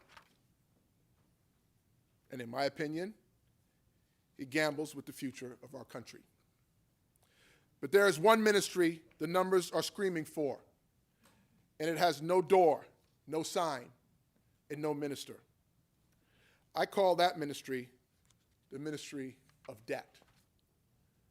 The brave thing, Madam President, would be to create it, to put one's name on the door, and own that $711 million a year that is the largest line in this entire budget. Madam President, the Ministry of Debt gets paid first. It builds no school, it fixes no dock, it opens no clinic, it lowers no light bill, it trains no young Bahamian. But every year, before the future, our children's future, gets its turn, the Ministry of Debt gets paid. And with all these ministries, surely there must be at least one politician left in the government to handle debt. Surely the Prime Minister would have an idea of who that one politician could be. Madam President, this is the fork. Are we going to keep paying for the past, or are we going to finance the future? Because every dollar sent to the Ministry of Debt is a dollar that cannot build the next Bahamas. Madam President, debt must serve the future. It must not become the future. That is why this issue matters so deeply. This budget projects roughly $4.4 billion in revenue. It projects total expenditure around $4.1 billion. It projects an overall surplus of about $223 million. And it includes one of the most important new revenue assumptions in recent memory, approximately $350 million under taxes on income, profits, and capital gains, driven principally by the new domestic minimum top-up tax framework. That is new money, and new money creates a choice. Does it disappear into old habits, or does it create economic freedom for the next generation? Does it simply help government spend more, or does it help the country build? Madam President, that is the real budget question, not whether the books look better than they looked after COVID. The question is whether the Bahamas will be strong enough before the next crisis comes. Yes. The next hurricane will not care about the progress. The next tourism shock will not care about progress. The next spike in food prices will not care about progress. The next crisis will ask one question: what did the Bahamas do with the recovery? The future of this country requires a government that is truly brave, not one that aspires to be safe with a leader they call brave. Madam President, then there are the subventions, over $500 million flowing out to our state enterprises, much of it on autopilot. Some of it is essential, and I say so plainly, but a great deal of it is lost cover for entities with no published performance contract and no scoreboard at all. So, how about no more flatline annuities? Turn subventions into milestone funding. Money released against results, not against habit. Even shifting $1 in 10 of that subvention pool from loss cover to performance-linked funding would free roughly $65 million for actual outcomes. Yet, we have a big budget with no scoreboard. Now hear me carefully on the next point, because I will not be misquoted. I am for spending on our people. The human capital budget in this book is big, and that is good. Education runs roughly $384 million in recurrent funding. Health runs over $400 million, including subsidies for Public Hospitals Authority and National Health Insurance. That is serious money, and it should be. But it's organized as seats and salaries, not as learning gains and lives improved. Big budgets, no scoreboard. And here's the beautiful thing, Madam President. The government handed me the standard itself. The Minister of Education stood and said rightly that education must be measured not only in dollars, but in employment, in entrepreneurship, in empowerment and prosperity. And that progress, measured and made public, is what a people can hold a government to. I could not agree more. Sounds like something a future prime minister should say. So let us hold the whole government to the minister's own standard then. Where then is the target for grade 3 reading? Where is the target for numeracy? Where is the goal for our examination pass rates, for college readiness, for technical certification, for the graduate who actually finds work in the field she trained for? A good budget tells you what it spends. An excellent budget tells you what it intends to change, and then lets the country check its work a year later. So I urge every major ministry to publish 3 to 5 measurable targets with the dollars attached beside them. Reading proficiency, infant mortality, emergency room waiting times, days to start a business, hours of reliable power, and if a line cannot name what it changes, that line should go under review. And while we measure so little of what we give the people, watch how precisely we measure what we take from you. This government projects record reoccurrent revenue, and the weight of that revenue falls hardest on everyday Bahamians, on VAT, on trade taxes, and now on a new domestic minimum top-up tax, forecast to pull hundreds of millions more out of an economy where families are already buckling under the cost of living. Gasoline climbs, the food bill climbs, the light bill climbs, and the government tells us it is monitoring the situation.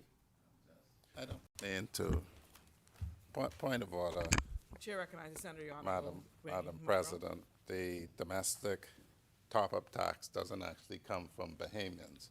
No. It comes from multinational companies making over $750 million a year, who are registered here, and it's just a way of reciprocal taxation. So I don't mean to interrupt my friend, but to say that that is a tax on the Bahamian people would be inaccurate. I agree, and Senator Fox?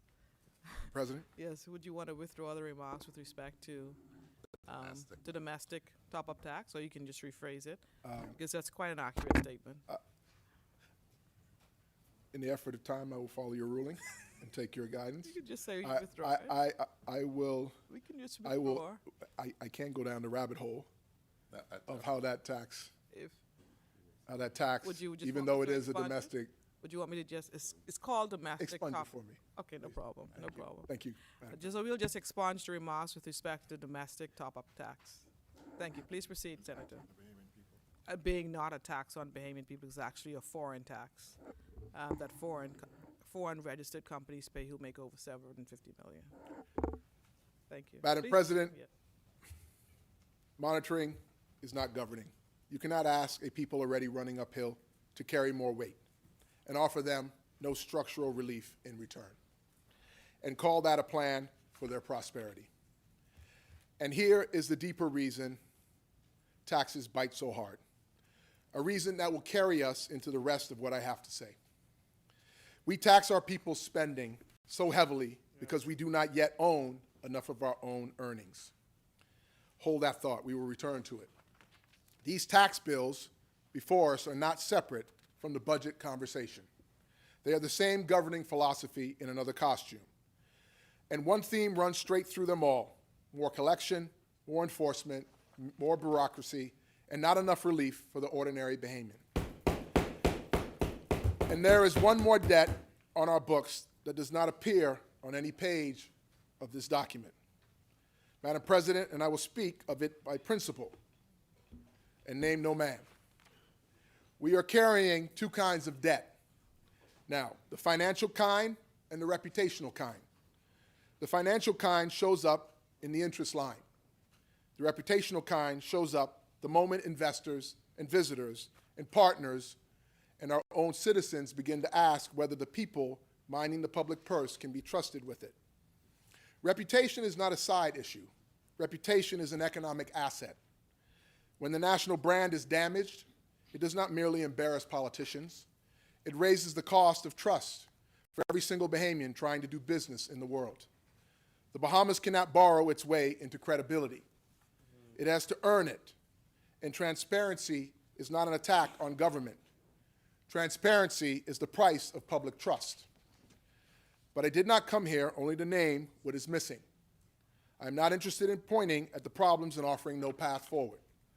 So before we pass the book, this budget, let me say what it would look like to organize it for excellence, because this is the work that should be done. We should flip the entire document to outcome-based budgeting. every major head carrying 3 to 5 published targets with the dollars attached, and the country invited to check our work a year later. I would put every state enterprise on the performance contract, money released against results, not against habit. We should take that brand new corporate minimum tax, a fresh stream of roughly $350 million that right now simply vanishes into the general pool, and I would ring fence it for the future, not the past. A sovereign rule written into law, dedicating a defined share of new revenue to human capital and infrastructure, so that growth money builds the country instead of merely servicing it. And we should treat that debt as a national project and attack the interest bill the way you attack any opponent who is beating you, deliberately, relentlessly, and on purpose. A country that craves excellence invests like it, and a budget that cannot tell you what it is buying is not a plan for excellence. It is a spreadsheet for survival. So that is the fork in the road, Madam President. This budget reaches it and parks. It chooses at almost every turn the safe road, and it never once tells you it was even standing at a crossroads. But excellence has never come from the safe road. It comes from naming the choice out loud and taking the hard path on purpose. Which brings me back to the largest fork of all, the one this whole nation has been standing at for 53 years. Madam President, there comes a point in every budget debate when the discussion must move beyond the numbers, beyond allocations, beyond revenues and expenditures, beyond surplus and deficits. Because eventually every nation must confront a larger question. What are we building? Not simply for this year, not simply for this administration, but for the generation that follows. And that brings me to what I believe is the largest fork in the road facing the Bahamas today.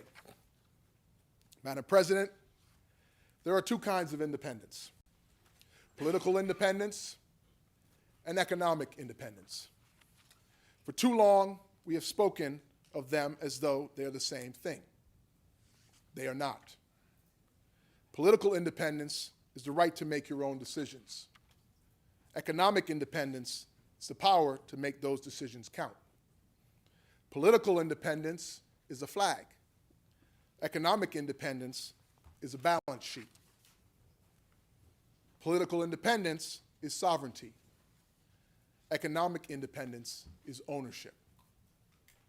One gives you the right to choose your future. The other gives you the right to resources to build it.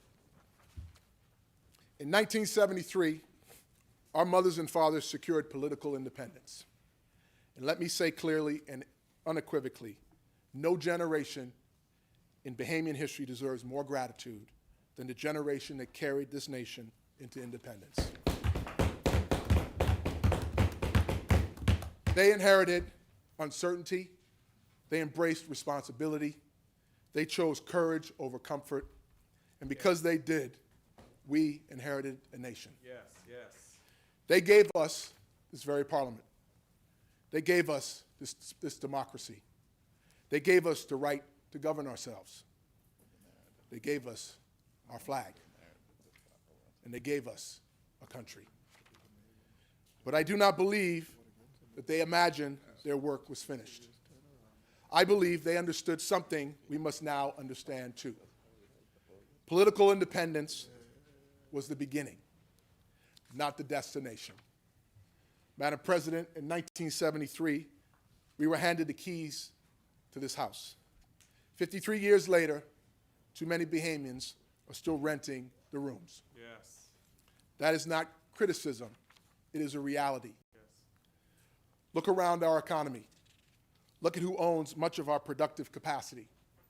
Look at how difficult it remains for talented Bahamians to access capital. Look at how many young entrepreneurs possess ideas but lack financing. Look at how many citizens spend a lifetime participating in an economy they never truly get an opportunity to own. Too often, we celebrate employment when we should also be pursuing ownership. Yes. Too often we celebrate participation when we should also be pursuing equity. Too often we settle for access when we should be building wealth. Madam President, let me be absolutely clear. Economic independence is not hostility toward foreign investment. Foreign investment has helped build modern the Bahamas. It has created jobs, expanded industries, developed infrastructure, and attracted opportunity. We want investment. We need investment. We should continue welcoming investment. But the true economic independence means Bahamians standing beside investors as partners, not merely employees. Partners, owners, stakeholders, builders. It means Bahamians' names on more deeds, more balance sheets, more enterprises, more opportunities. It means ensuring that our young people can aspire not only to work in the economy, but to own a part of it. Because ownership changes everything. Ownership creates wealth. Ownership creates stability. Ownership creates freedom. And ownership ultimately creates independence.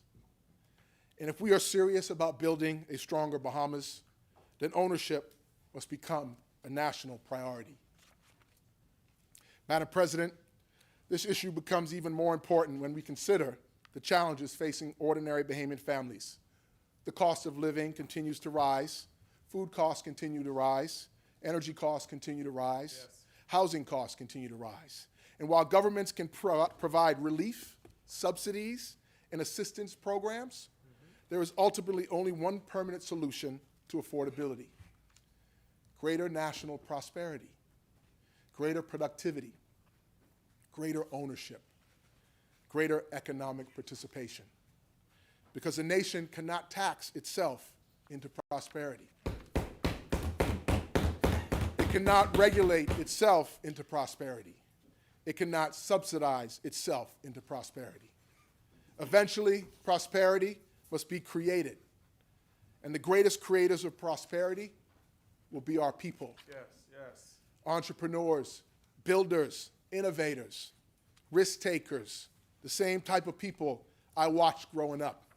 People like my father, people like Senator Simmons, people willing to bet on themselves. Madam President, throughout the election campaign, and again throughout this debate, I heard myself described as a first-time voter. Step on that. I confess, I found that fascinating. Not because it was inaccurate. It was entirely true. I left the Bahamas at 15 years old. I was not yet old enough to vote. Life carried me to classrooms, basketball courts, film sets, boardrooms, and communities around the world. But when I finally returned home and casted my vote in a Bahamian election, it was indeed my first vote. I say that proudly, because every Bahamian voter was once a first-time voter. Every member of Parliament, every senator, every cabinet minister, every prime minister, every citizen. At some point, all of us stood in line for the very first time. Or at least, that was what I expected. Madam President, I arrived at my polling station full of pride. After all those years of carrying a Bahamian passport around the world, I was finally participating directly in the democratic process of my own country. I arrived expecting lines, crowds, excitement, energy. Instead, I looked around and saw almost nobody. There was no line. There was no crowd. There was not another voter in sight. For a moment, I stood there wondering whether I'd arrived on the wrong day. And then a troubling thought crossed my mind. Perhaps the real story of our last election was not who won, nor who lost. Perhaps the real winner was the three-time champion, apathy. That should concern every one of us: government, opposition, PLP, F&M, every single one of us. Because democracy is strongest when citizens participate. When they believe their voice matters. When they believe their vote matters. When they believe the future belongs to them. Madam President, I know a little something about arenas. I've played in a few. And after the election, I found myself thinking something I probably shouldn't say out loud. But since this is my maiden contribution, perhaps, Madam President, and the Chamber will indulge me one final time. I know. I remember thinking, I'm wrapping it up, I've never seen a championship celebration when half the arena didn't show up for the game. Now let me be clear. I've never seen a championship celebration when half the arena didn't show up for the game. Now let me be clear. The government won. We're not going down that road again. You guys won. The government earned the right to govern. That is not my point, okay? My point is that the low participation should concern us all. Because no political party truly wins when citizens stop engaging. And no democracy becomes stronger when fewer people believe their voice matters. Which is why I never understand why being called a first-time voter was supposed to be an insult. If anything, we should be celebrating first-time voters, encouraging them, recruiting them, welcoming them. Because if a nation begins mocking first-time voters, it should not be surprised when fewer people show up, unless that's your game plan for a three-peat. And if fewer people show up, democracy weakens. Madam President, the same principle applies to our diaspora. The Bahamas cannot afford to view its diaspora as outsiders. Our diaspora is not a liability, right, Senator Lyons? It is an asset. It is knowledge. Yes. It is experience. It is capital. It is relationships. It is influence. And it is opportunity. Across the world, there are Bahamians carrying the flag in boardrooms, classrooms, laboratories, businesses, universities, athletic arenas, and communities. Madam President, your goddaughter. Your goddaughter. Yes. Right? Laboratories. Congratulations. You make us proud. You make us proud. Their success is our success. Their experience is our resource. Their return should be celebrated, not questioned, encouraged, not discouraged. Yes. Because every Bahamian who comes home with knowledge, skills, investment, and a desire to contribute strengthens this country. Madam President, one vote is a remarkable thing. One vote can elect a government. One vote can defeat a government. One vote can change a life. In my case, one vote placed me in this chamber. The vote of the leader of the opposition, the Honorable Michael C. Pintard. A single vote. I say thank you for having the courage to take the road less traveled, to literally cast your vote for me to become one of the 4 senators to serve in this esteemed body, for seeing this fork in the road.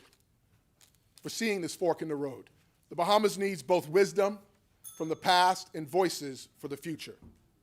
Madam President, that is the power of one vote. The one vote of confidence, the one vote to say the future needs new participants. Today, however, I rise mindful that I no longer represent myself. I rise mindful that I owe a duty to the Bahamian people. Madam President, I would request a few more minutes, if allowed. Senator, you have 2 more minutes. Beyond that, no, I'm saying. Thank you. No, I'm not finished. Listen to me. Yes. You have 2 more minutes by the clock. Do you need more time beyond that 2 more minutes? Yeah, just, I think, Need a about few, what, about 5, 6 yeah, minutes? yeah, 5 or 6 Sure. minutes. Yes, thank you. Let the record show that I've been gracious to Senator Rick Fox. Yes, you have been. Honorary Oh, thank you. Thank you, Madam President. Thank you. I'm not a beast, Senator Fox. No, no. Yes. To the young Bahamian casting a ballot for the first time, to the entrepreneur trying to build something of value, to the worker struggling with rising cost, to the family hoping for greater opportunity, to the Bahamian abroad wondering whether there is still a place for them at home, and to every citizen who has stopped participating because they no longer believe their voice matters. Madam President, at the beginning of this contribution, I told the story of my father lifting me onto his shoulders so that I can watch the flag of the new nation rise into the Bahamian sky.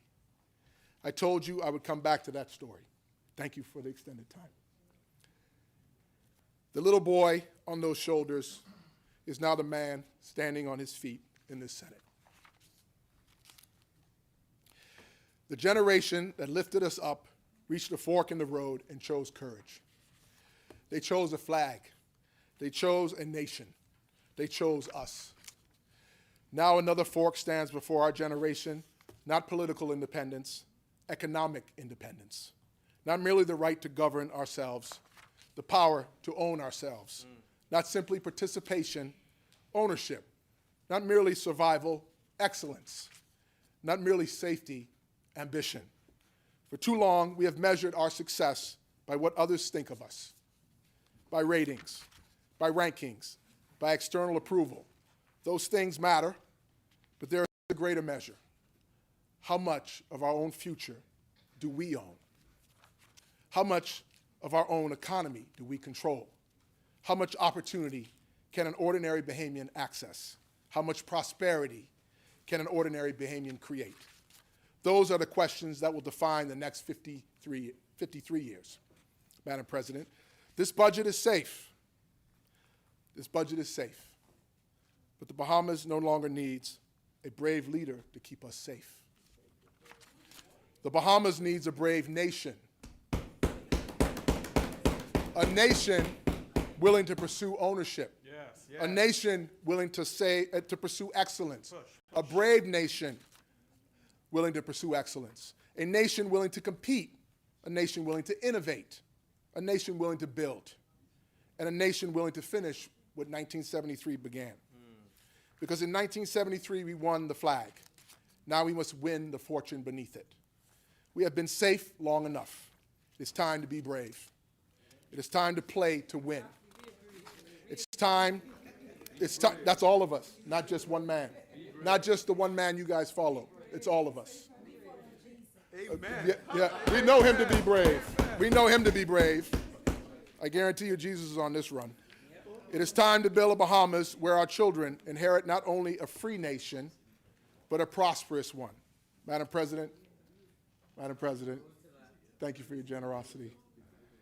May God bless the Commonwealth of the Bahamas. Yes. And may God bless all of my Senate colleagues for letting me get all the way through this with only my fellow former classmate 1 year ahead of me with a point of order. Thank you very much.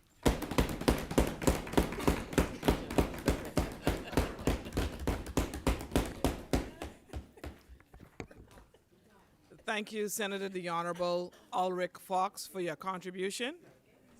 As many. The chair recognizes Senator the Honorable Clint Watson. Senator Watson, you have the floor.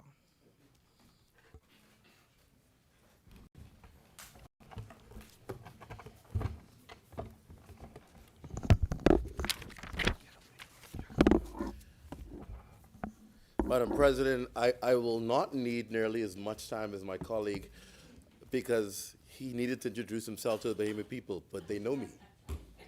The Bahamas knows me, so I don't have to go through the long introduction. They knew who I am. They've allowed me into their homes for many years, and they supported the work that I've done. I rise in this honorable chamber with a heart full of gratitude, humility, and purpose. To Almighty God be the glory, for it is by His grace I stand here today. To my family, my parents, Apostles Ed and Lee Watson, who is sitting here waiting so patiently, my wife, Nicola, who's busy dealing with the public service and training so many of our Bahamians throughout the public service, my daughter, Liana Grace, who just completed 5th grade and continues her streak of 4.0 every semester. To my entire family, my cousins, and my sister. She smiled like a mother. She didn't take it after me. Smiled like a mother. My sister, Pastor Nicole Watson Bayer, who has been a source of strength and defender for me. My church families and music families who are no doubt tuning in wherever they are right now online, watching, friends, colleagues, and then the special group of people who've worked with me on a recent campaign trail. They knew who they are. See, y'all thought they came for y'all, but they all came for me.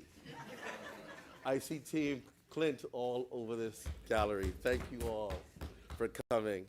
Of course, Madam President of the Women's Branch, thank you for being here. And of course, Shireen and a wonderful husband who are in Atlanta, who still continue to support my efforts. Thank you so much, Shireen and Mr. Johnson, for your hard work and for your commitment.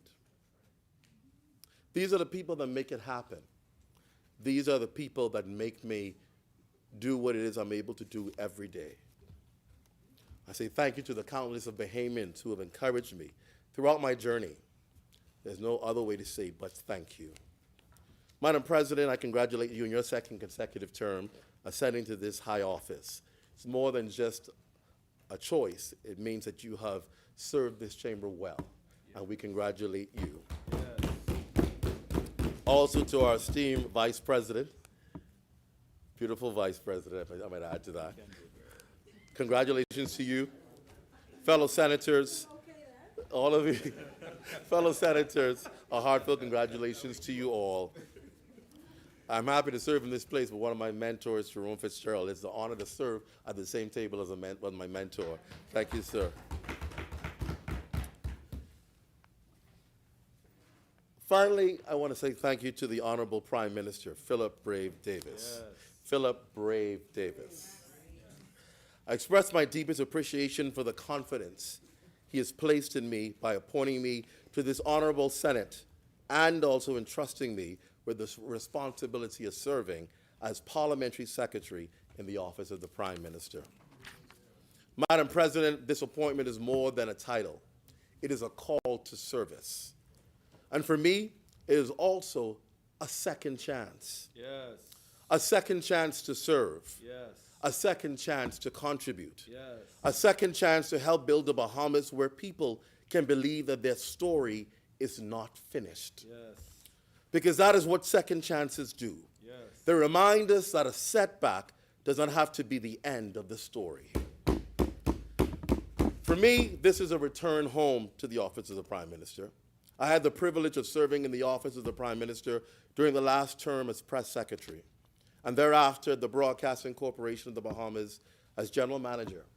At ZNS, together with a committed and talented team, we rebuilt systems, modernized operations, completed the first audit since 2012, increased revenue, upgraded technology, and in a nutshell, transformed the national broadcaster. I learned something there, Madam President. People do not survive on statistics alone. They survive on hope. They survive on inspiration. They survive on the belief that tomorrow can be better than today. And every day in broadcasting, we have the privilege of lifting spirits, telling stories of ordinary Bahamians doing extraordinary things, and reminding our people that despite the challenges, the Bahamas is still a country of promise. That lesson remains with me today. Politics, too, is about lifting people. Government is about lifting people. Leadership is about lifting people. And that is precisely why I'm so honored to serve in this administration. Madam President, this budget is about second chances. Our party understands second chances because we have lived them. 2017, the Progressive Liberal Party suffered one of the most devastating defeats in our history, 35-4. 35-4. But we did not blame the Bahamian people. We did not complain. We did not accuse the electorate. Instead, we looked inward, we regrouped, we rebuilt, we rebranded, we accepted responsibility. You're preaching.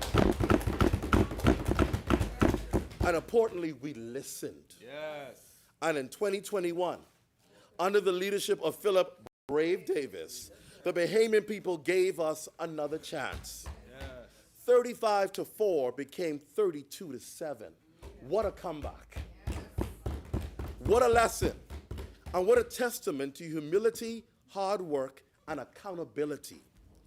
Madam President, there is a saying, defeat is not the end unless you refuse to learn from it. The PLP learned. Unfortunately, in my opinion, I cannot say the same for our friends opposite. Following the defeat in 2021 came the by-election in West Grand Bahama, the by-election in Golden Isles, and then the general election a few weeks ago. Each time the verdict was the same. And each time we heard the same excuses: low voter turnout, voter apathy, people stayed home. Madam President, after hearing that explanation so many times, I began to wonder whether they were running a political party or weather station. Every defeat has a forecast. Every election has an excuse. At some point, surely the mirror must become part of the conversation. How long will the Bahamian people be blamed for not voting for you? The reality is simple. The Bahamian people have repeatedly rejected politics that offer criticism without solutions. During the campaign, Madam President, the opposition sold fear, in my opinion. They sold doom, in my opinion. They sold gloom, in my opinion. Meanwhile, the administration offered hope. We offered opportunity. We offered compassion, and the Bahamian people chose progress again. Again and again and again, the lessons are obvious. The Bahamian people want optimism. They want solutions. They want leaders who wake up every day asking, how can we make life better? That is why the people have expressed their confidence in Prime Minister Philip Brave Davis and the Progressive Liberal Party. But Madam President, while we celebrate our victories, we must never become complacent. Victory is not a destination. It is an assignment. The people did not elect us to relax. And so while we enjoy the confidence of the Bahamian people, we must never take that confidence for granted. Because trust is precious. And the Bahamian people have entrusted us with their future. This budget and these bills will go a long way in putting smiles on the faces of many Bahamians. Madam President, I entered this role with a great degree of enthusiasm, because when one Bahamian rises, all of us rise. Madam President, one of the greatest challenges facing our country, and indeed our world, is climate change. We know what it means to lose and rebuild. We know what it means for families to return to communities changed by a storm and still find the courage to begin again. That is why climate resilience matters so deeply to the Bahamas. Climate change is not an abstract concept for us, because for the Bahamas, climate resilience is not only about policy. It is about whether a family can return home after a storm, whether a fisherman can protect his livelihood, whether a child can grow up with confidence that their island has a future. That is why this work is urgent. Climate resilience is therefore not optional. It is essential. I look forward to supporting the Prime Minister as this administration continues to lead the charge to secure climate financing, strengthen resilience, and ensure that future generations inherit a Bahamas that is stronger, safer, and more sustainable. But every Bahamian on every island, in every settlement, in every constituency, and in every walk of life must feel the change. Because service to country demands fairness, compassion, and inclusion. We believe that every Bahamian matters. That is the government we are building. That is the government we are determined to be. Madam President, when the history of this administration is written, one of its defining characteristics will be its courage to confront the challenges of our time while preparing our nation for the future. Few challenges are greater than climate change. As a nation of islands, we know all too well the devastating effects of stronger hurricanes, rising sea levels, and changing weather patterns. We have lived through realities of this. We have buried loved ones, rebuilt communities, and watched entire settlements struggle to recover. It was after the devastation of Hurricane Dorian that our Prime Minister, the Honorable Philip Brave Davis, emerged as one of the world's strongest voices for climate change. Because of that leadership, The Bahamas now sits at tables where decisions are being made. We are no longer outside the room. We are helping to shape the agenda globally. The establishment of the Climate Change and Environmental Advisory Unit under the leadership of Rochelle Newble and her dedicated team demonstrate that this government understands that climate policy is not an option, it is a necessity. That is why it's in the office of the Prime Minister. We are collecting the data needed to shape sound policies and attract investment in green technologies and renewable energy. Perhaps most importantly, we are engaging our young people because the fight against climate change belongs to every generation. Our future depends on it. Madam President, nation building also requires us to confront long-standing challenges that affect the daily lives of our people. Few issues generate more concern than Crown land applications and access to land. For many Bahamians, land is not just property, it is possibility. I'll say it again. For many Bahamians, land is not just property, it is possibility. But for too many Bahamians, that chance has been delayed for too long. Too many applicants have waited years for answers. Too many people have become frustrated by delays and backlogs. This administration hears those concerns. We understand those frustrations, and we are committed to fixing the problems that exist. The hardworking public servants in lands and surveys are not the problem. The problem is that the system itself requires modernization, additional trained manpower, and greater resources. That is why investments are being made. That is why additional staffing is being pursued. That is why infrastructure improvements are underway. Because improving the Crown land process is not only an administrative reform, it is about helping Bahamians have the chance to access one of the most important pathways to ownership, opportunity, and generational progress. Madam President, another historic transformation is taking place in our national response to drugs and substance abuse. For far too long, drug policy has been fragmented. For far too long, coordination has depended upon personalities rather than institutions. Today, we are changing that. The elevation of the National Anti-Drug Secretariat into the National Drug Policy and Planning Agency represents a new era in public policy. This is not simply an administrative adjustment. This is a declaration that the fight against drugs is a national issue requiring a whole of government and a whole of society response, because drug abuse does not only destroy individuals. Let me say it again. Drug abuse does not only destroy individuals, it damages families, it weakens communities, it steals futures. But Madam President, we believe in second chances, then we must also believe in prevention, treatment, rehabilitation, and recovery. Enforcement matters, but enforcement alone cannot solve the problem. That is why this administration is building an agency capable of bringing together health professionals, educators, social workers, law enforcement, civil society, and international partners. We are creating the structures necessary to gather data, identify trends, and respond to emerging threats. We are moving toward evidence-based policymaking. We are establishing the National Drug Observatory. We are creating a National Drug Information Network.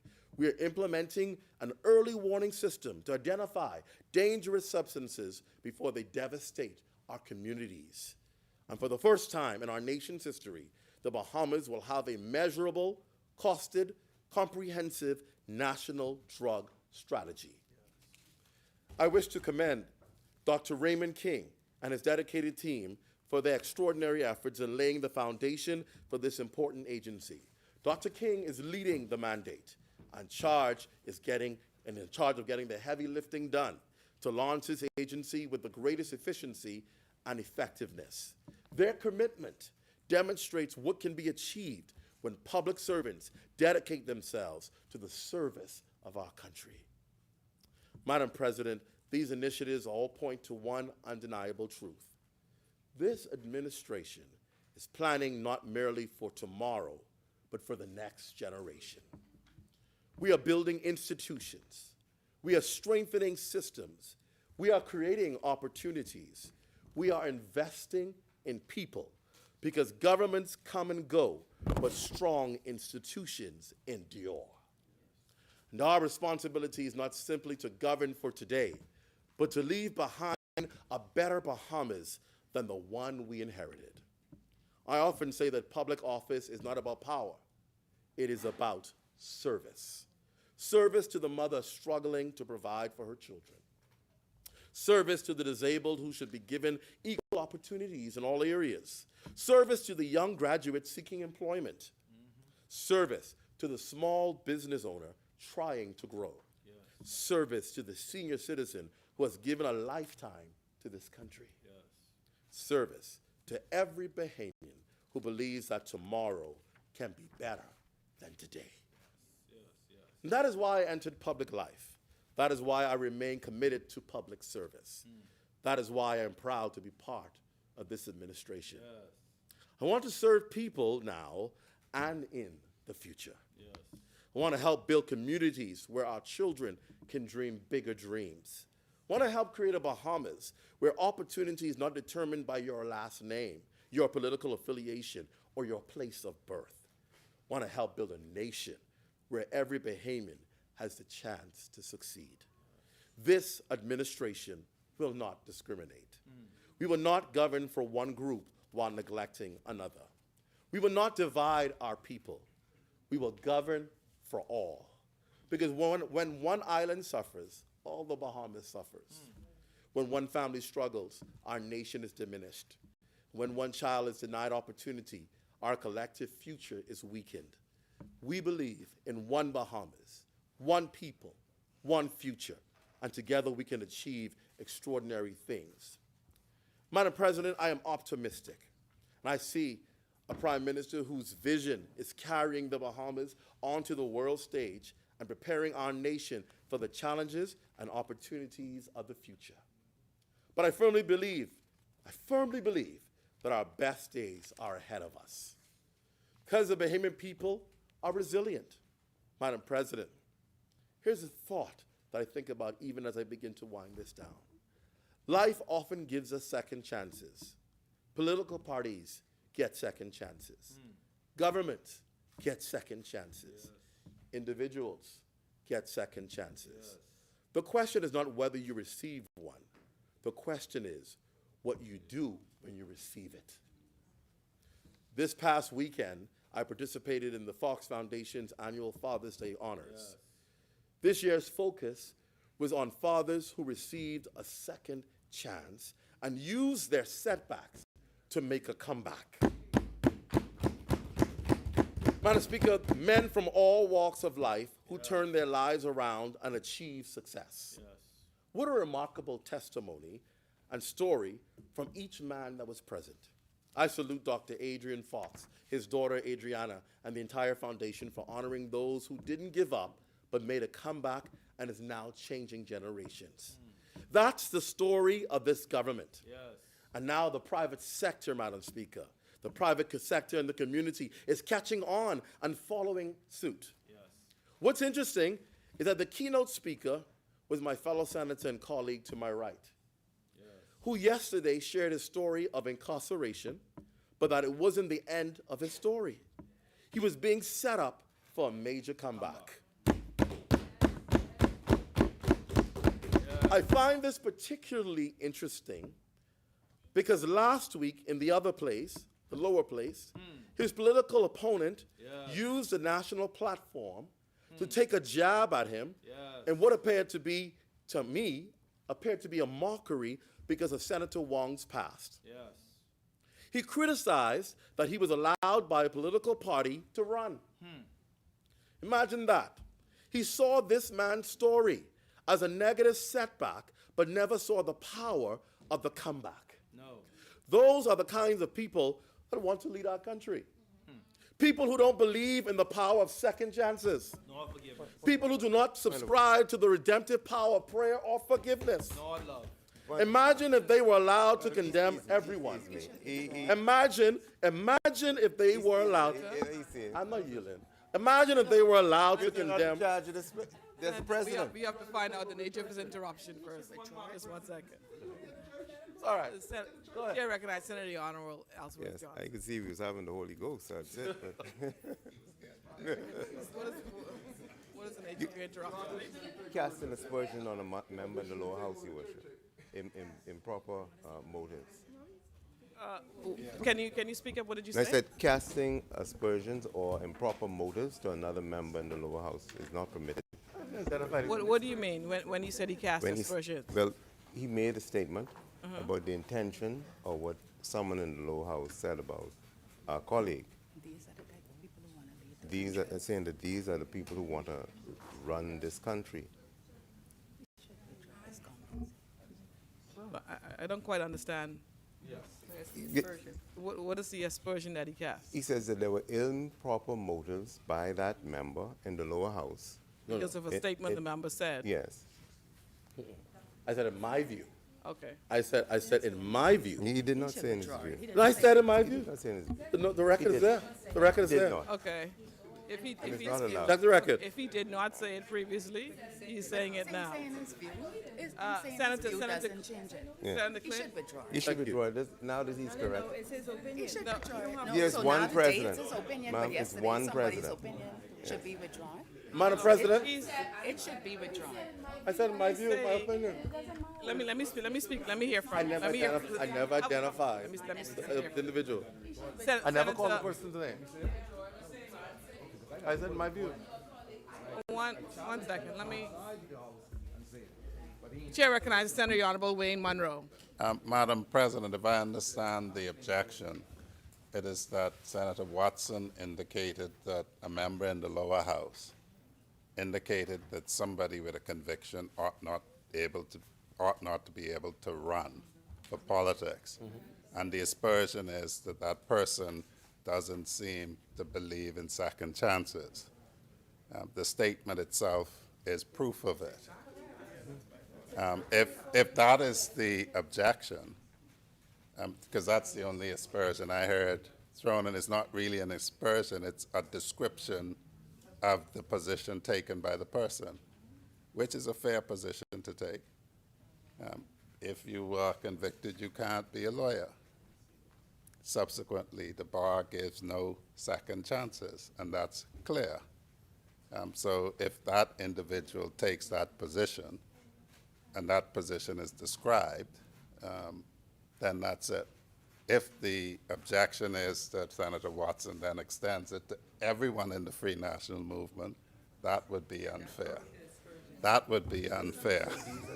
That would be unfair, and he should define exactly. Okay. Thank Senator you. Senator Thank Watson, you. let me hear Thank from you, Madam President. You ain't talking about the whole Free National Movement. Senator Watson.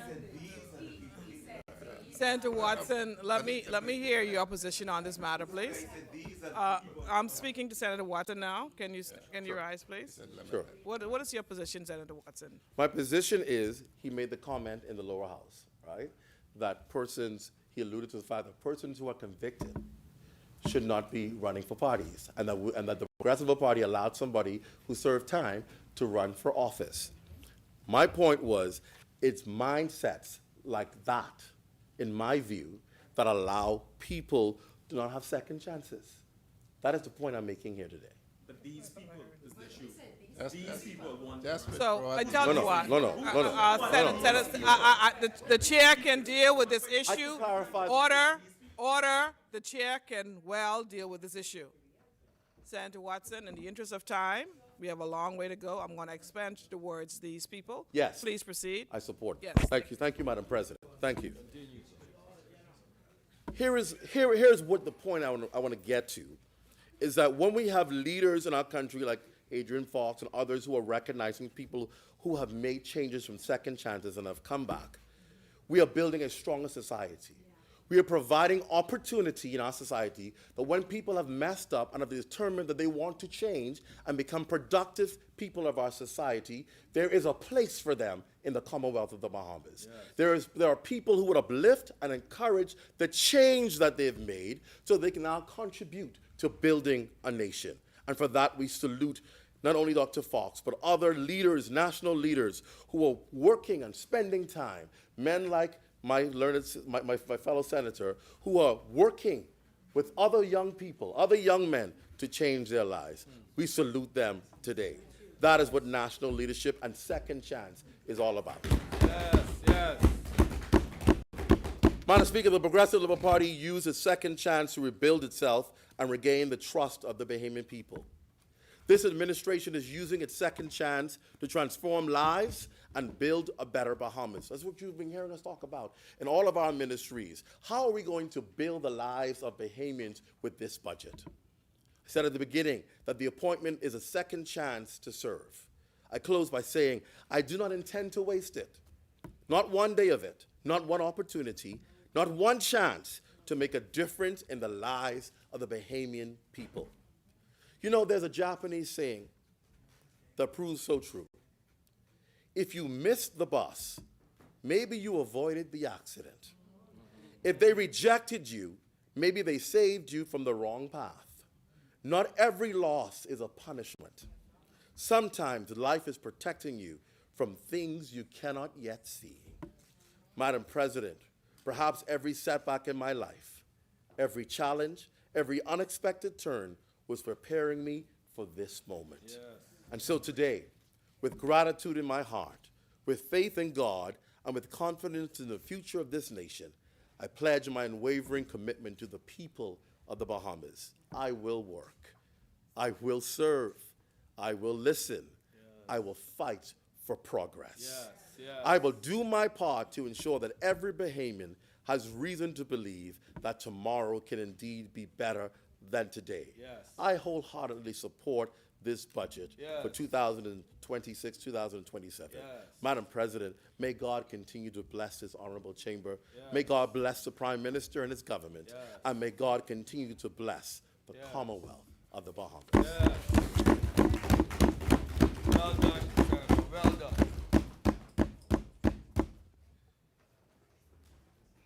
Thank you, the Honorable Senator Clinton Watson, for your maiden speech. I almost wanted to say my cousin, but well, thank you for your contribution to the Senate.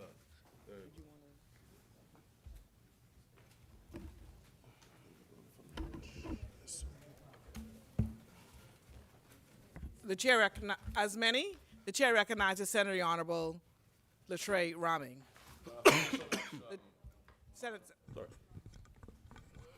The chair recognizes Senator Honorable Wayne Monroe. Madam President, Senator Raming assures me he will not be his full time, and so I would move that the House do sit beyond the 1 p.m. hour to permit him to finish his brief maiden contribution.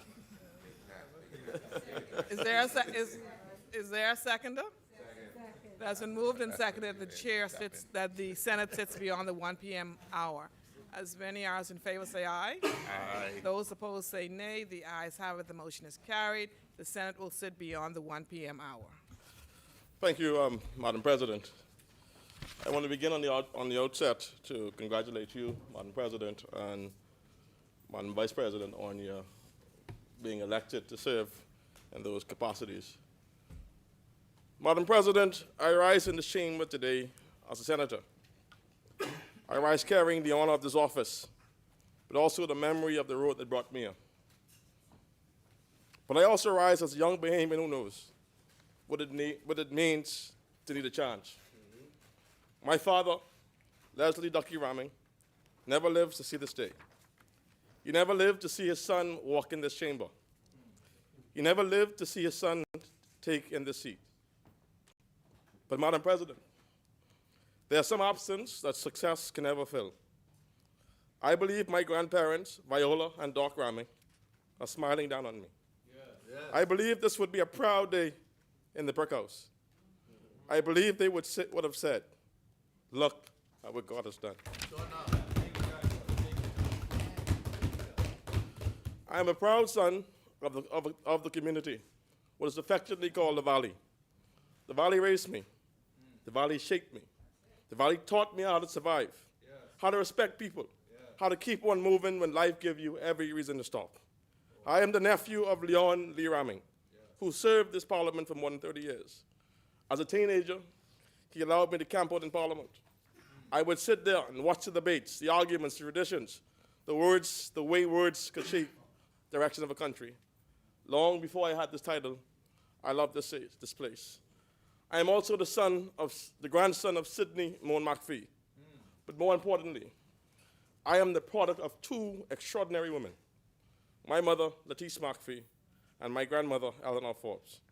They stretched what they had. I am here because of them and because of their prayers. Madam President, Madam Vice President, I skipped high school classes to watch Parliament in the gallery. That might seem strange to some people, but Parliament was my first classroom. I sat in the gallery as a young boy trying to understand how the future of a country could be shaped by the people who chose to serve. Later, I went to China to attend university because it afforded me the quality opportunity my mother could afford. That decision changed my life, but it also tested me. University was one of the hardest periods in my life. There were days when I had to decide whether I would pay tuition, pay rent, or buy food. Those were real decisions. After class, I taught English to Chinese students to earn extra money. I was far from home, trying to survive, trying to make my family proud, trying to finish what I started.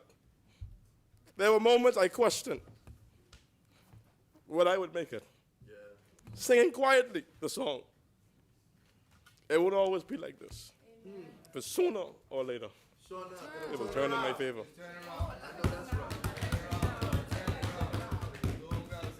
But through the help of that village, the grace of God, the support of people who saw something in me, I made it through. Yes, you did. Madam Speaker, Madam President, my road to this chamber was far from straight. I was 22 years old when former Prime Minister Christie invited me to work with him. I took time away from university on a leap of faith, believing that opportunity could change the course of my life. The PLP lost that election. And when the election was over, I had to face a reality. I had left school. I had no clear path back. I had no guarantee. I had no safety net. I felt the weight of having taken that chance that seemed to have failed. At the time, people called me a Christie boy. And Madam President, if you were from the Valley, you understood what Perry Christie meant to our community. There was hardly a house in the Valley without his picture on the wall. He was a part of the story of where I come from. So yes, I admired him. I respect him. I learned from him. But after defeat, I was still a young man trying to figure out how to finish university and rebuild my life. My Uncle Funky DeMerit and I decided to hold a cookout to raise money for me to return to university. Imagine that. A young Bahamian who have stepped into national politics, now standing over a grill, trying to sell enough plates to get back to university. But that cookout taught me something. It taught me pride can never carry you through hard times, but community can. Around that time, I texted then Deputy Leader of the PLP, Philip Brave Davis, to congratulate him on his success. I told him if he ever needed me, I would be around. He responded, and when we met, he told me he would do all he can to help me finish university. I will never forget that. At a time when I was unsure about myself, he helped me to see a future. That's right.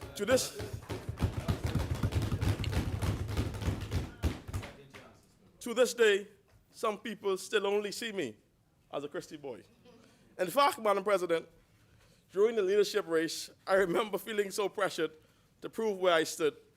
I took a picture of my ballot to show that I supported Mr. Davis. Okay, now I won't say I had a phone in the boot. When I sent it to him, his response was one I will carry for the rest of my life. He told me, Latre, do not allow others to disturb your energy. I never doubted your support, and no one in my presence has ever suggested that you were against me. I treasure your support and confidence in me. Madam President, those words meant more to me than he ever knew. Because sometimes young people in politics feel as though they must keep proving that they belong. That message reminds me that leadership can also lift a young person and give a young person room to grow. Shortly after that, Madam President, I was fired from BAIC after the FNM came to office. In fact, the then chairman of BAIC fired me and later came to buy a cookout ticket to help me go back to school.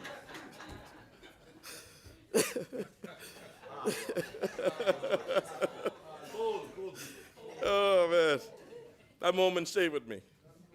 I came face to face with the harshness of politics. It taught me how quickly people can lose opportunities because who they choose to support. I live knowing that behind every political decision, there's a human being trying to pay rent, finish school, feed family, and build a life. Philip Brave Davis had just become leader of the PLP. In my moment of uncertainty, when I asked for help, for support, he gave it to me. I told him that I would do whatever, I would go back to university, finish my degree, and do all I can to help him become Prime Minister. And by the grace of God, the rest is history. Madam President, to the former Prime Minister, the Right Honorable Perry Gladstone Christie, I say thank you. You gave a young man from the Valley a chance to see public life, public service from inside. You allowed me to learn, to listen, to understand that leadership is about people, memory, patience, and country. And to the Prime Minister, the Honorable Philip Brave Davis, I say thank you. In one of my most uncertain periods of my life, you gave me support, confidence, the room to grow. You helped me find my way back to purpose, and you trusted me with responsibility. Madam President, it has been one of the greatest honors of my life to serve two Prime Ministers of the Bahamas. One taught me the love of institution and country. The other gave me a chance to help shape the work before it. I carry both those lessons with gratitude. Madam President, on May 12th, the people of this country chose progress. And I am constantly reminded that what the people give, the people can take away. We must treat this mandate with humility. The election result was a vote of confidence in the direction of the country and the leadership of the Prime Minister. But there was no blank check. It was no invitation to arrogance. It was a message that the Bahamian people are tired of stopping, starting, and falling behind. They want steady results, progress. They want a government to understand their lives, their struggles, their hopes, and then patience for change. The 2006-2027 budget builds on progress already made. It protects the gain. It strengthens the foundation. It moves the country forward. Madam President, my personal story brings me to the larger point. Opportunity is important, but opportunity must be protected by good governance. That is where the contrast begins. A government is judged on three things: the people's confidence in them, credibility to deliver in its promises, and competence to deliver results. In my opinion, on all three, the Free National Movement failed in office. And this side, Progressive Party, can hold its head up high, because on all three, we delivered. I will not ask this chamber to take my words for it. I will use theirs, and I will use their record. When their record is raised, they say Dorian, they say COVID. Both were real. The pain were real. No honest person could pretend otherwise. But the failure of the FNM, in my opinion, came before the storm. Before Dorian, the FNM raised VAT from 7.5% to 12%, a 60% increase on every Bahamian family. They told this country it would buy two things: 1.2 billion in revenue and a balanced budget in 3 years. They delivered neither. Revenue from 2018 to 2019 came in $369 million below the budget. VAT alone missed by $135 million. The very tax they had just raised by 60%. As the revenue slipped, they dismantled the Revenue Enhancement Unit, the very unit used to recover what was owed by the Treasury. The reporting attributed to Moody's put its early collection near the 19 million in 6 months. The unit that they had put in place nearly a year later had collected 15. 19 million for 15. It was not the hurricane, Madam President. It was their choices.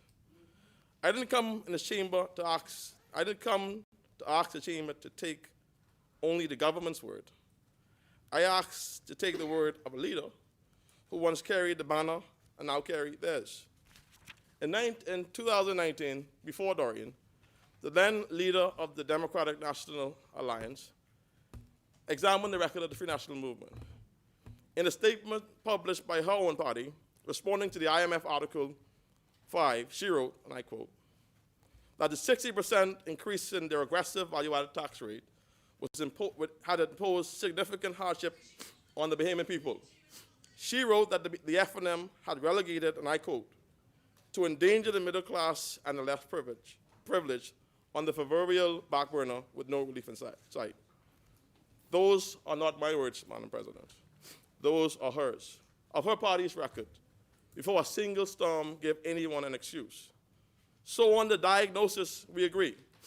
We are both of the opinion that the FNM 60% tax imposed hardship, and the FNM left the middle class on the back burner. The only question that remains is what changed, because the record did not, the numbers did not. The only thing that changed was the color of a shirt. Madam President, criticism is hard. Criticism is easy. Governing is hard. Where they raised the tax and missed the targets, this side did the harder thing. We govern. In 5 years, this is what the Progressive Liberal Party had delivered. We cut the people's tax. We cut VAT from 12% to 10%. We cut it again on phone to 5%, and then to 0% on unprepared food. At the register, in every store, for every family. They raised the burden. We lifted. We turned public finances. We took a deficit of more than 13% GDP and brought it down to a fraction of 1% onto a path to surplus. 3 years of primary surplus confirmed by the IMF, a debt to ratio bending downward. And in 2025, we refinanced nearly $800 of expensive debt on better terms to the Bahamian people. We put money back into people's pocket. Yes. We raised the minimum wage from $210 to $260, the first increase since 2005. We expanded price control on every item that family buys. We grew the economy. 5 straight years of growth above the old 2% ceiling. 4.2% in 2024, 3.8% in 2025.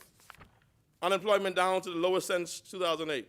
A record 12.5 million tourists in 2025, and more than $10 billion in foreign direct investment.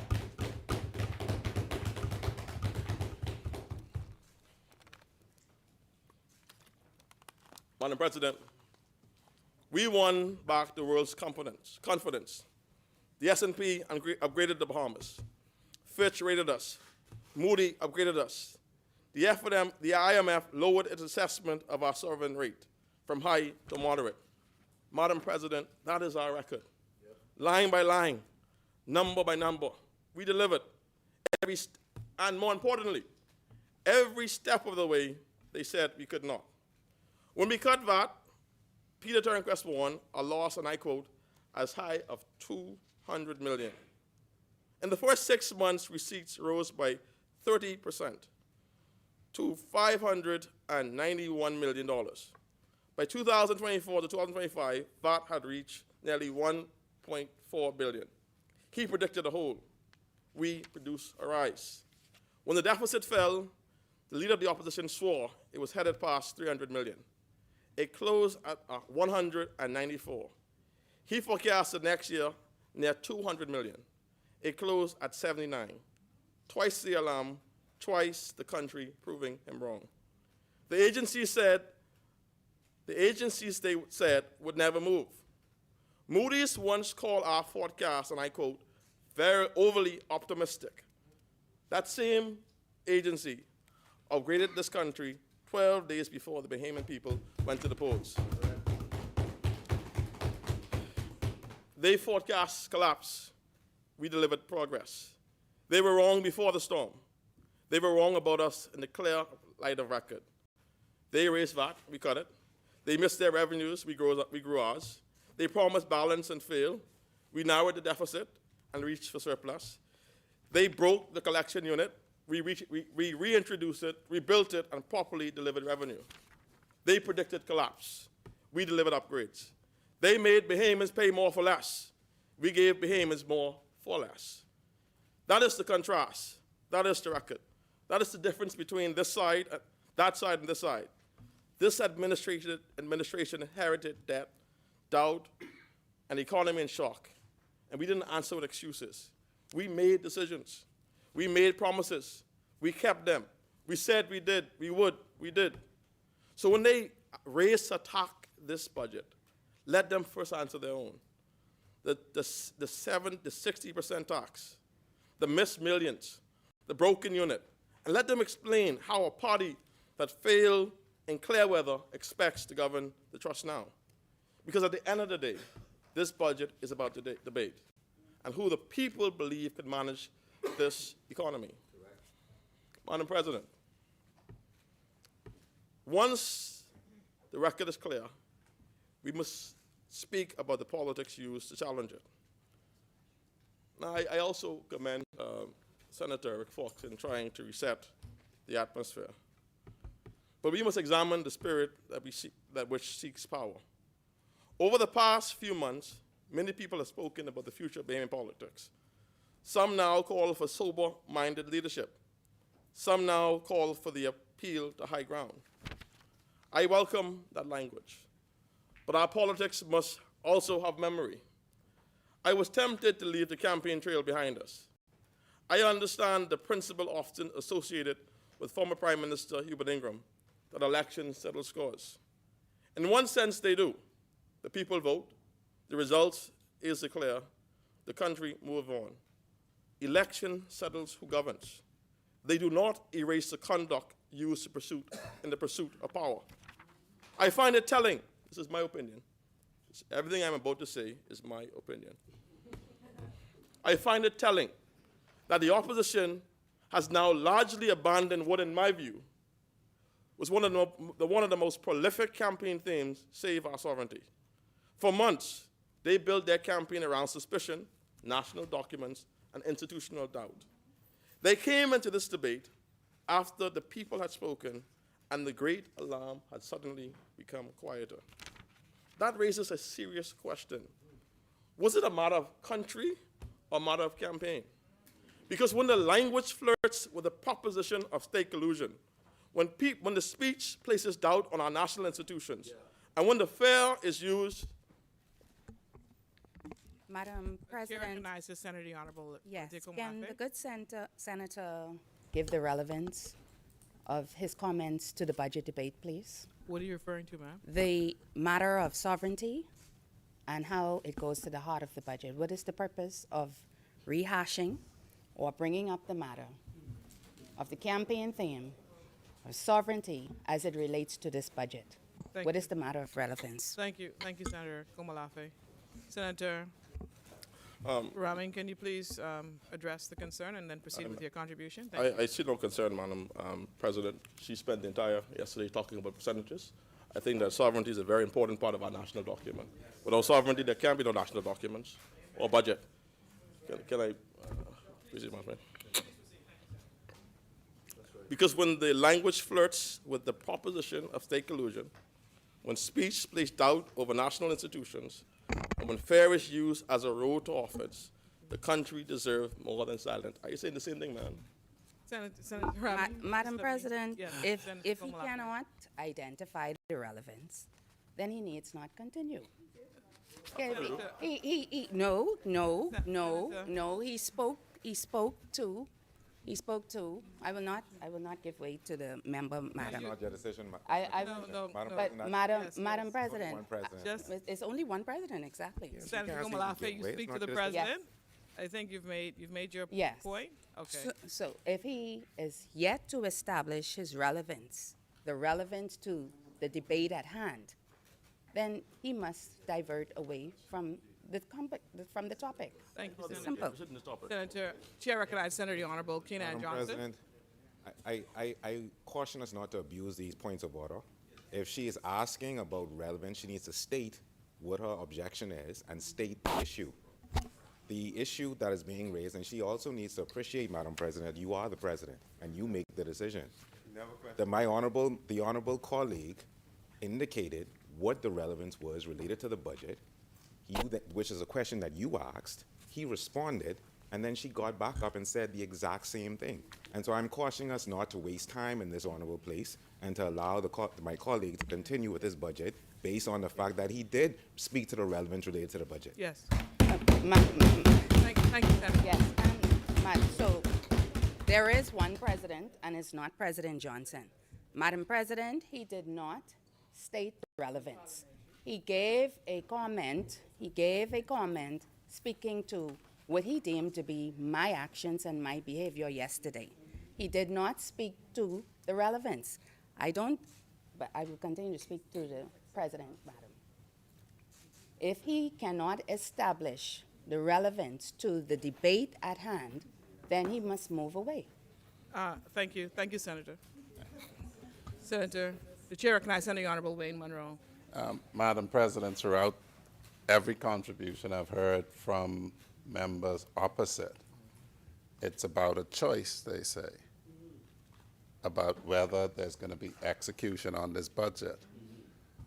Unfortunately, democracy is about choosing one of two sides. They say we will be horrible. Senator Ramming is saying we won't be. And in any event, we're better than them. We're not perfect. That is the gravamen of the point that he makes, and that's relevant to the budget because, as Senator Fox has said, it's a matter of where we're going for our people. And all Senator Ramming is doing is setting out where they took our people as opposed to where we are taking our people. So I would contend, Madam President, that that is the relevant. And unfortunately, politics is a matter of comparisons. You don't compare the government against a state of perfection. You see which one of these two parties is the better choice at that time. Thank Senator. Yeah. Madam President, it's interesting that we have all of these interpreters in here for the senator.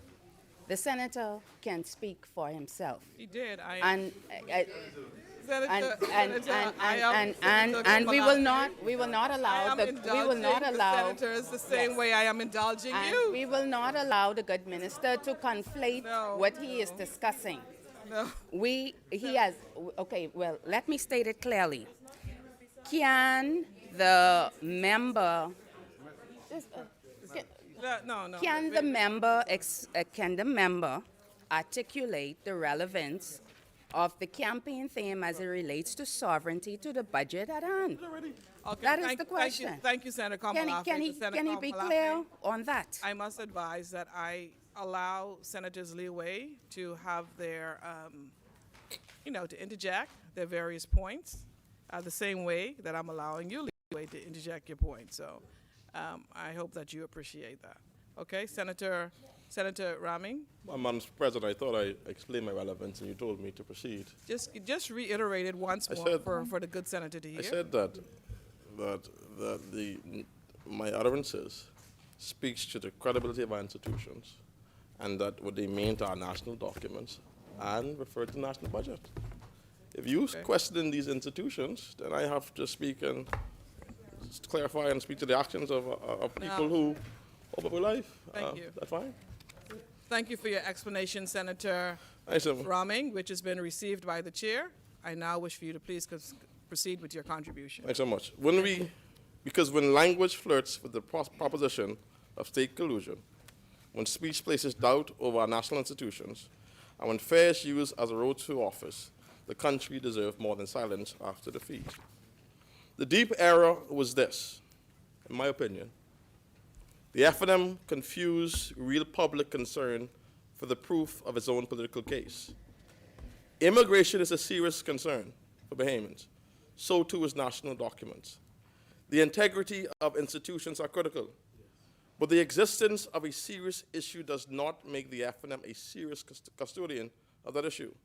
The Bahamian people heard the claims. They weighed the tone.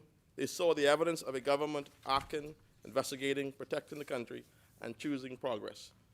That choice should humble us all. It should also teach the opposition that people could care about an issue and still reject the politics used to exploit it. The public did not ignore the concern. They rejected the approach. They rejected the fair without suspicion, the fair without proof, suspicion without responsibility, and a campaign that often treated national confidence as collateral damage.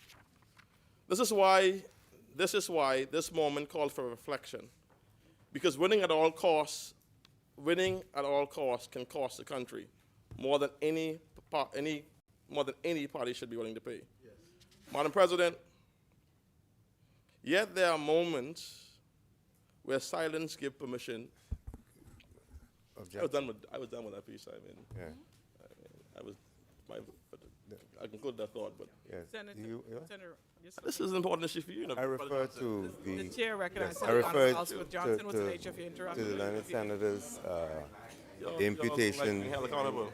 of winning at all costs. I understand. Extraordinarily loaded statement. It suggests by any means necessary. And most certainly, the honorable person sitting on this side, or the ones that make up the party that I am a part of, is not. What is your? He asserts that the Free National Movement wanted to win at all That's costs. my opinion.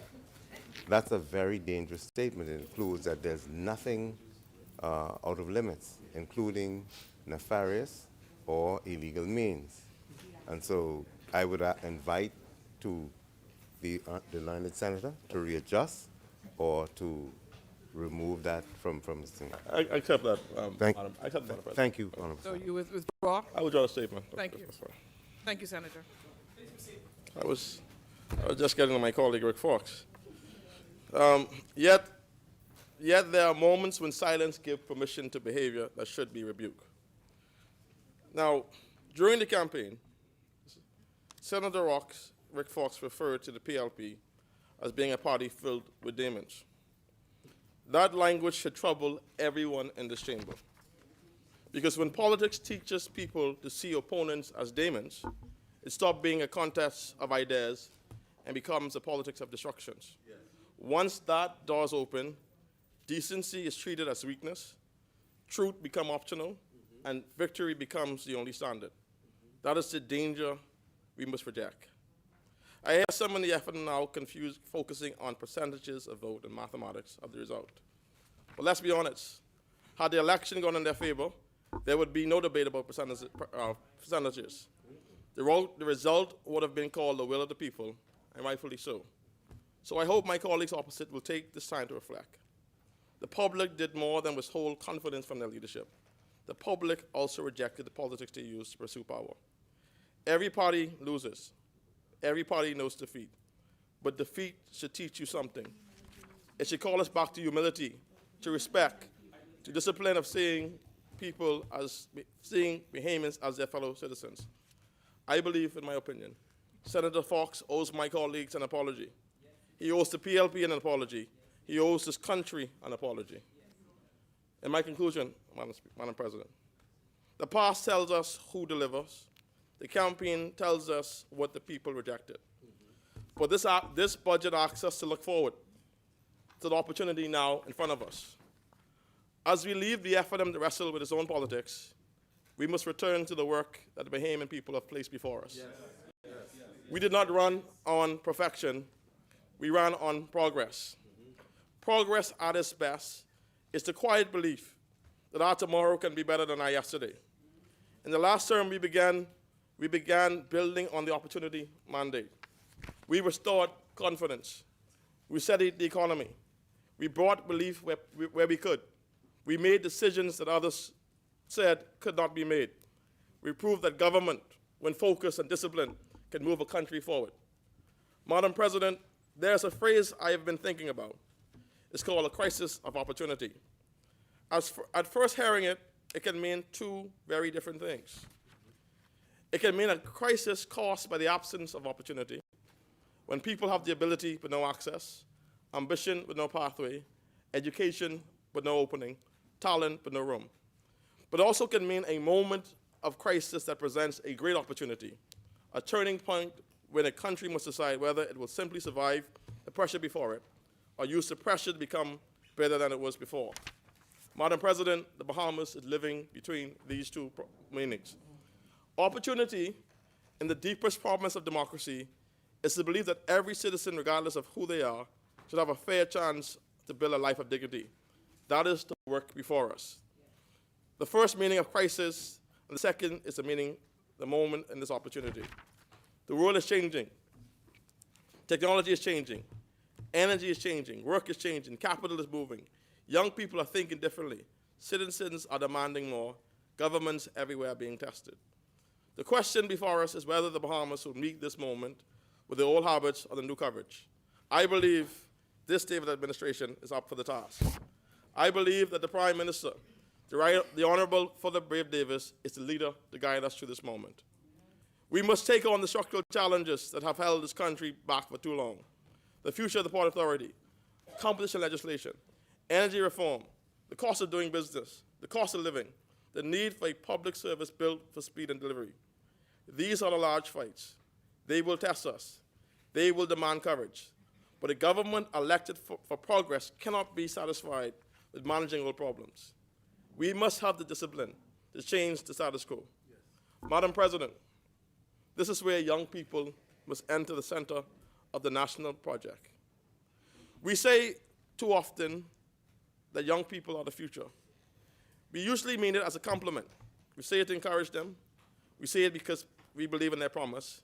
We say it because we see what they become. But today, I want to offer a different view. Stop calling us the future. We are the present. There you go. Not because young people don't have a future, not because we don't believe in what is ahead, but because too often calling young people the future becomes a polite way of telling them to wait. Yeah. Wait until you're older. Wait until you're more experienced. Yes. Wait until someone decides you're ready. Wait until the country has already made the decision that will shape the rest of your life. Because the future will belong to the countries who trust their talent early. So I will advocate for serious youth leadership reform to target at least 30% of senior public sector roles, board appointments, for national leadership opportunities filled by qualified, prepared young Bahamians. I will advocate for a Bahamian fast stream program, model on the best features of the United Kingdom's approach, to identify the best and brightest and bring them into the public service, to train them across policy, finance, diplomacy, technology, administration, and delivery, and prepare them to lead the country with care and competence.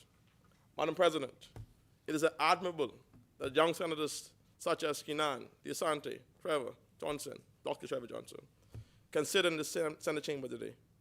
But that cannot be the finish line. It must be the beginning of a wider open. Oh, yeah, I missed a meeting. Who under 40? Oh, Jayan, sorry, man. Sorry. Sorry, no, all right. Sorry. One of my friends and I missed you. Sorry, my apologies. My apologies. My apologies. But I cannot. Sorry, can't listen to Congress. The point being, Madam President, that cannot be the finish line. It must be the beginning of a wider open. There are many more young Bahamians who are waiting to be pulled forward. They are ready, and the country must be ready for them. Our mandate is to expand opportunity until it reaches every Bahamian who has the talent but lacks the connection, the discipline but lacks the pathway, the dream but lacks the support, the ability but lacks the chance. We must build on the opportunity mandate from our last term, take it further, deeper, wider. That is the work before us. That is the meaning of this budget. That is the future we must build. Yes. Thank you, Madam President. Yes.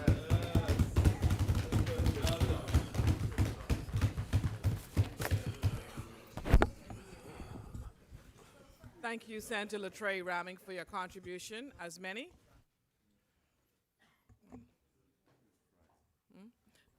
What's going on here? The chair recognizes President. Senator Honorable Orinthia Komalafe. Yes. Madam, I didn't want to interrupt the senator during his contribution, and I just wanted to speak to a point that he addressed during his contribution as it relates to the fiscal management by the Free National Movement prior to the incidents, What is the nature of your to intervention? set the record straight, What is the nature? right? Was So I it- just want to put for the record, It's a Madam. point of clarification. Yes, it is a point of clarification.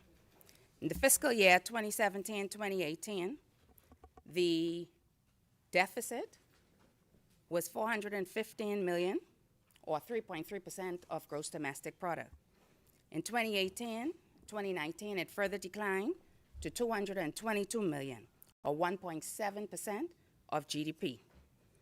Only after the incidents of Dorian and the pandemic in 2019-2020, the deficit was at 677 million. Now, what that shows you, Madam President, is a trajectory of the deficit and moving toward the surplus that the administration had promised before the onset of these two major disasters. That is after inheriting a deficit of 660 million by the then Christie administration, the administration before 2017, when the Free National Movement took office. And so the matter is incorrect to suggest that the country was not being properly managed and that the fiscal management of this of the F&M administration was moving in the wrong direction. It was, in fact, moving in the right direction, correcting what was already a very dangerous position of $660 million, which was the deficit recorded for 2016-2017. And for the second point, Madam President, I would also like to ask, is the standard moving forward, is this going to be the standard moving forward, that when a member wants to make a statement, is it okay to just say always, in my opinion, regardless of what the statement is? Is that going to be the standard set? In my opinion, in my view. That is, it depends, but I think that you need to, your rules will be able to assist you with the latter. Just let me hear with the latter question, just let me hear from Senator Ramming with respect to your first question. Okay. Your first point, yes? Madam President, I listened to the Honorable Senator. I'm just confused as to when she changed her views on the FNM's fiscal management. Was it prior to becoming an FNM or afterwards? Madam President, that is irrelevant, and I would ask that the member withdraw those comments. It is irrelevant. It is irrelevant. Are we going to run a house that is here on behalf of the Bahamian people where we are speaking on facts? Now, we can play politics. We can play politics. As far as I am concerned, this place is not about politics. This is about the management of the people's business. And if there are things that are placed on the record that are inaccurate, we can keep our personal things and the jokes we want to do on the side. But we're here to do the people's business. This is a reflection of the facts, the financial management, the fiscal management of the Free National Movement's term in office prior to Dorian and the pandemic. Now, the member who said in his statements that the country was going in the wrong direction, not being properly managed by the Free National Movement, that clarification must be made. As I have gotten up, and unless the member has evidence to the contrary to say that that was not the case, then those remarks should be removed from the record. The chair recognizes Madam Senator President, Honorable. I understand the back and forth that is happening now, Madam President, but I want to caution us because this is the dilemma I find. in every contribution so far by members opposite, they criticize the government's management of the economy, they criticize the fiscal prudence, and they have challenged whether or not we have done a good job. That is their right to do so. The fact, though, is that we are experiencing a surplus. The fact, though, is that our debt to GDP ratio continues to decline. These are facts. A fact does not negate an individual's opinion as to whether or not you've done something right or whether you've done it wrong. And so I'm not sure why members opposite are rising on points of order when the senator clearly stated what he thought, how he interpreted the actions of the previous administration, and it is well within his right to do so. It is well within the right of every Bahamian to do so. And doing so, we should not castigate it as playing games or not taking the work of this chamber seriously. So all I'm saying, Madam President, is this. When a point of order is made, the member ought to state the infringement of the rules, state the point of order, and sit. It is not in the rules for members to continue to expand on points of order already made, because that's what continues to happen. And it seems as though what is happening is points of order simply means I don't like what you say. Right. Points of order simply means I don't agree with what you say. Right. Well, put what you believe in your contribution and leave it there. All I'm saying, Madam President, is when I invite you, Madam President, when you make a ruling as to a point of order raised, the expression of the infringement on the rules, the member's response, when you make an order, Madam President, it should end there. We are rehashing things that have already been dealt with. Questions asked and answered. Opinions raised and responded to. And that is where we are now. Thank you. And I'm saying, Madam President, we ought not to do that. Thank you, Senator Honorable Robin Lyons. Allow me to hear from Senator Roming, please. I think he wanted to make a statement. I adopt the same commentary by Senator Robin Lyons. I think that when I spoke in my contribution, I referred to my interpretation of the FNS management of the economy. I also thought that my views were the same views that you shared. I don't attack you for changing political parties. That's not the issue here. Because if your views have evolved, that's fine. But my views on the management of the FNM between whether it's post-Dorian or pre-Dorian is my opinion. Right. And I am of the opinion that the FNM mismanaged the economy prior to both the pandemic and Hurricane Dorian. That's my opinion. That is all. Thank you. That is it. Thank you. Let it go. Thank you. Let it Thank go. you. Senator Komalafe, please resume your seat. Yeah. Senator Komalafe, please. Madam President. Senator Komalafe, I'm asking you to please resume your seat. Oh, sorry. Thank you. I think that we have heard sufficient from both sides.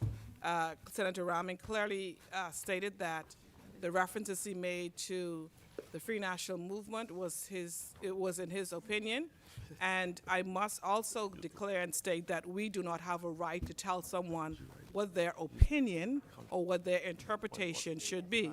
So as a result of that being his opinion, I am going to leave it there, and my ruling on that is it's opinion, so we're going to leave it there, and we're going to move on. So that's the standard, in my opinion. Okay. Thank you. That's the standard. As many? The chair recognizes Senator Honorable Ellsworth Johnson. The chair recognizes Senator Honorable Wayne Monroe. Sorry, Madam President. Madam President, I now move that the business of the Senate be suspended to 3:30 p.m. It's 1:30. I haven't put the question. It has been moved and is there a seconder? It has been moved and seconded that the business of the Senate should be suspended until 3:30 p.m. It's a democracy.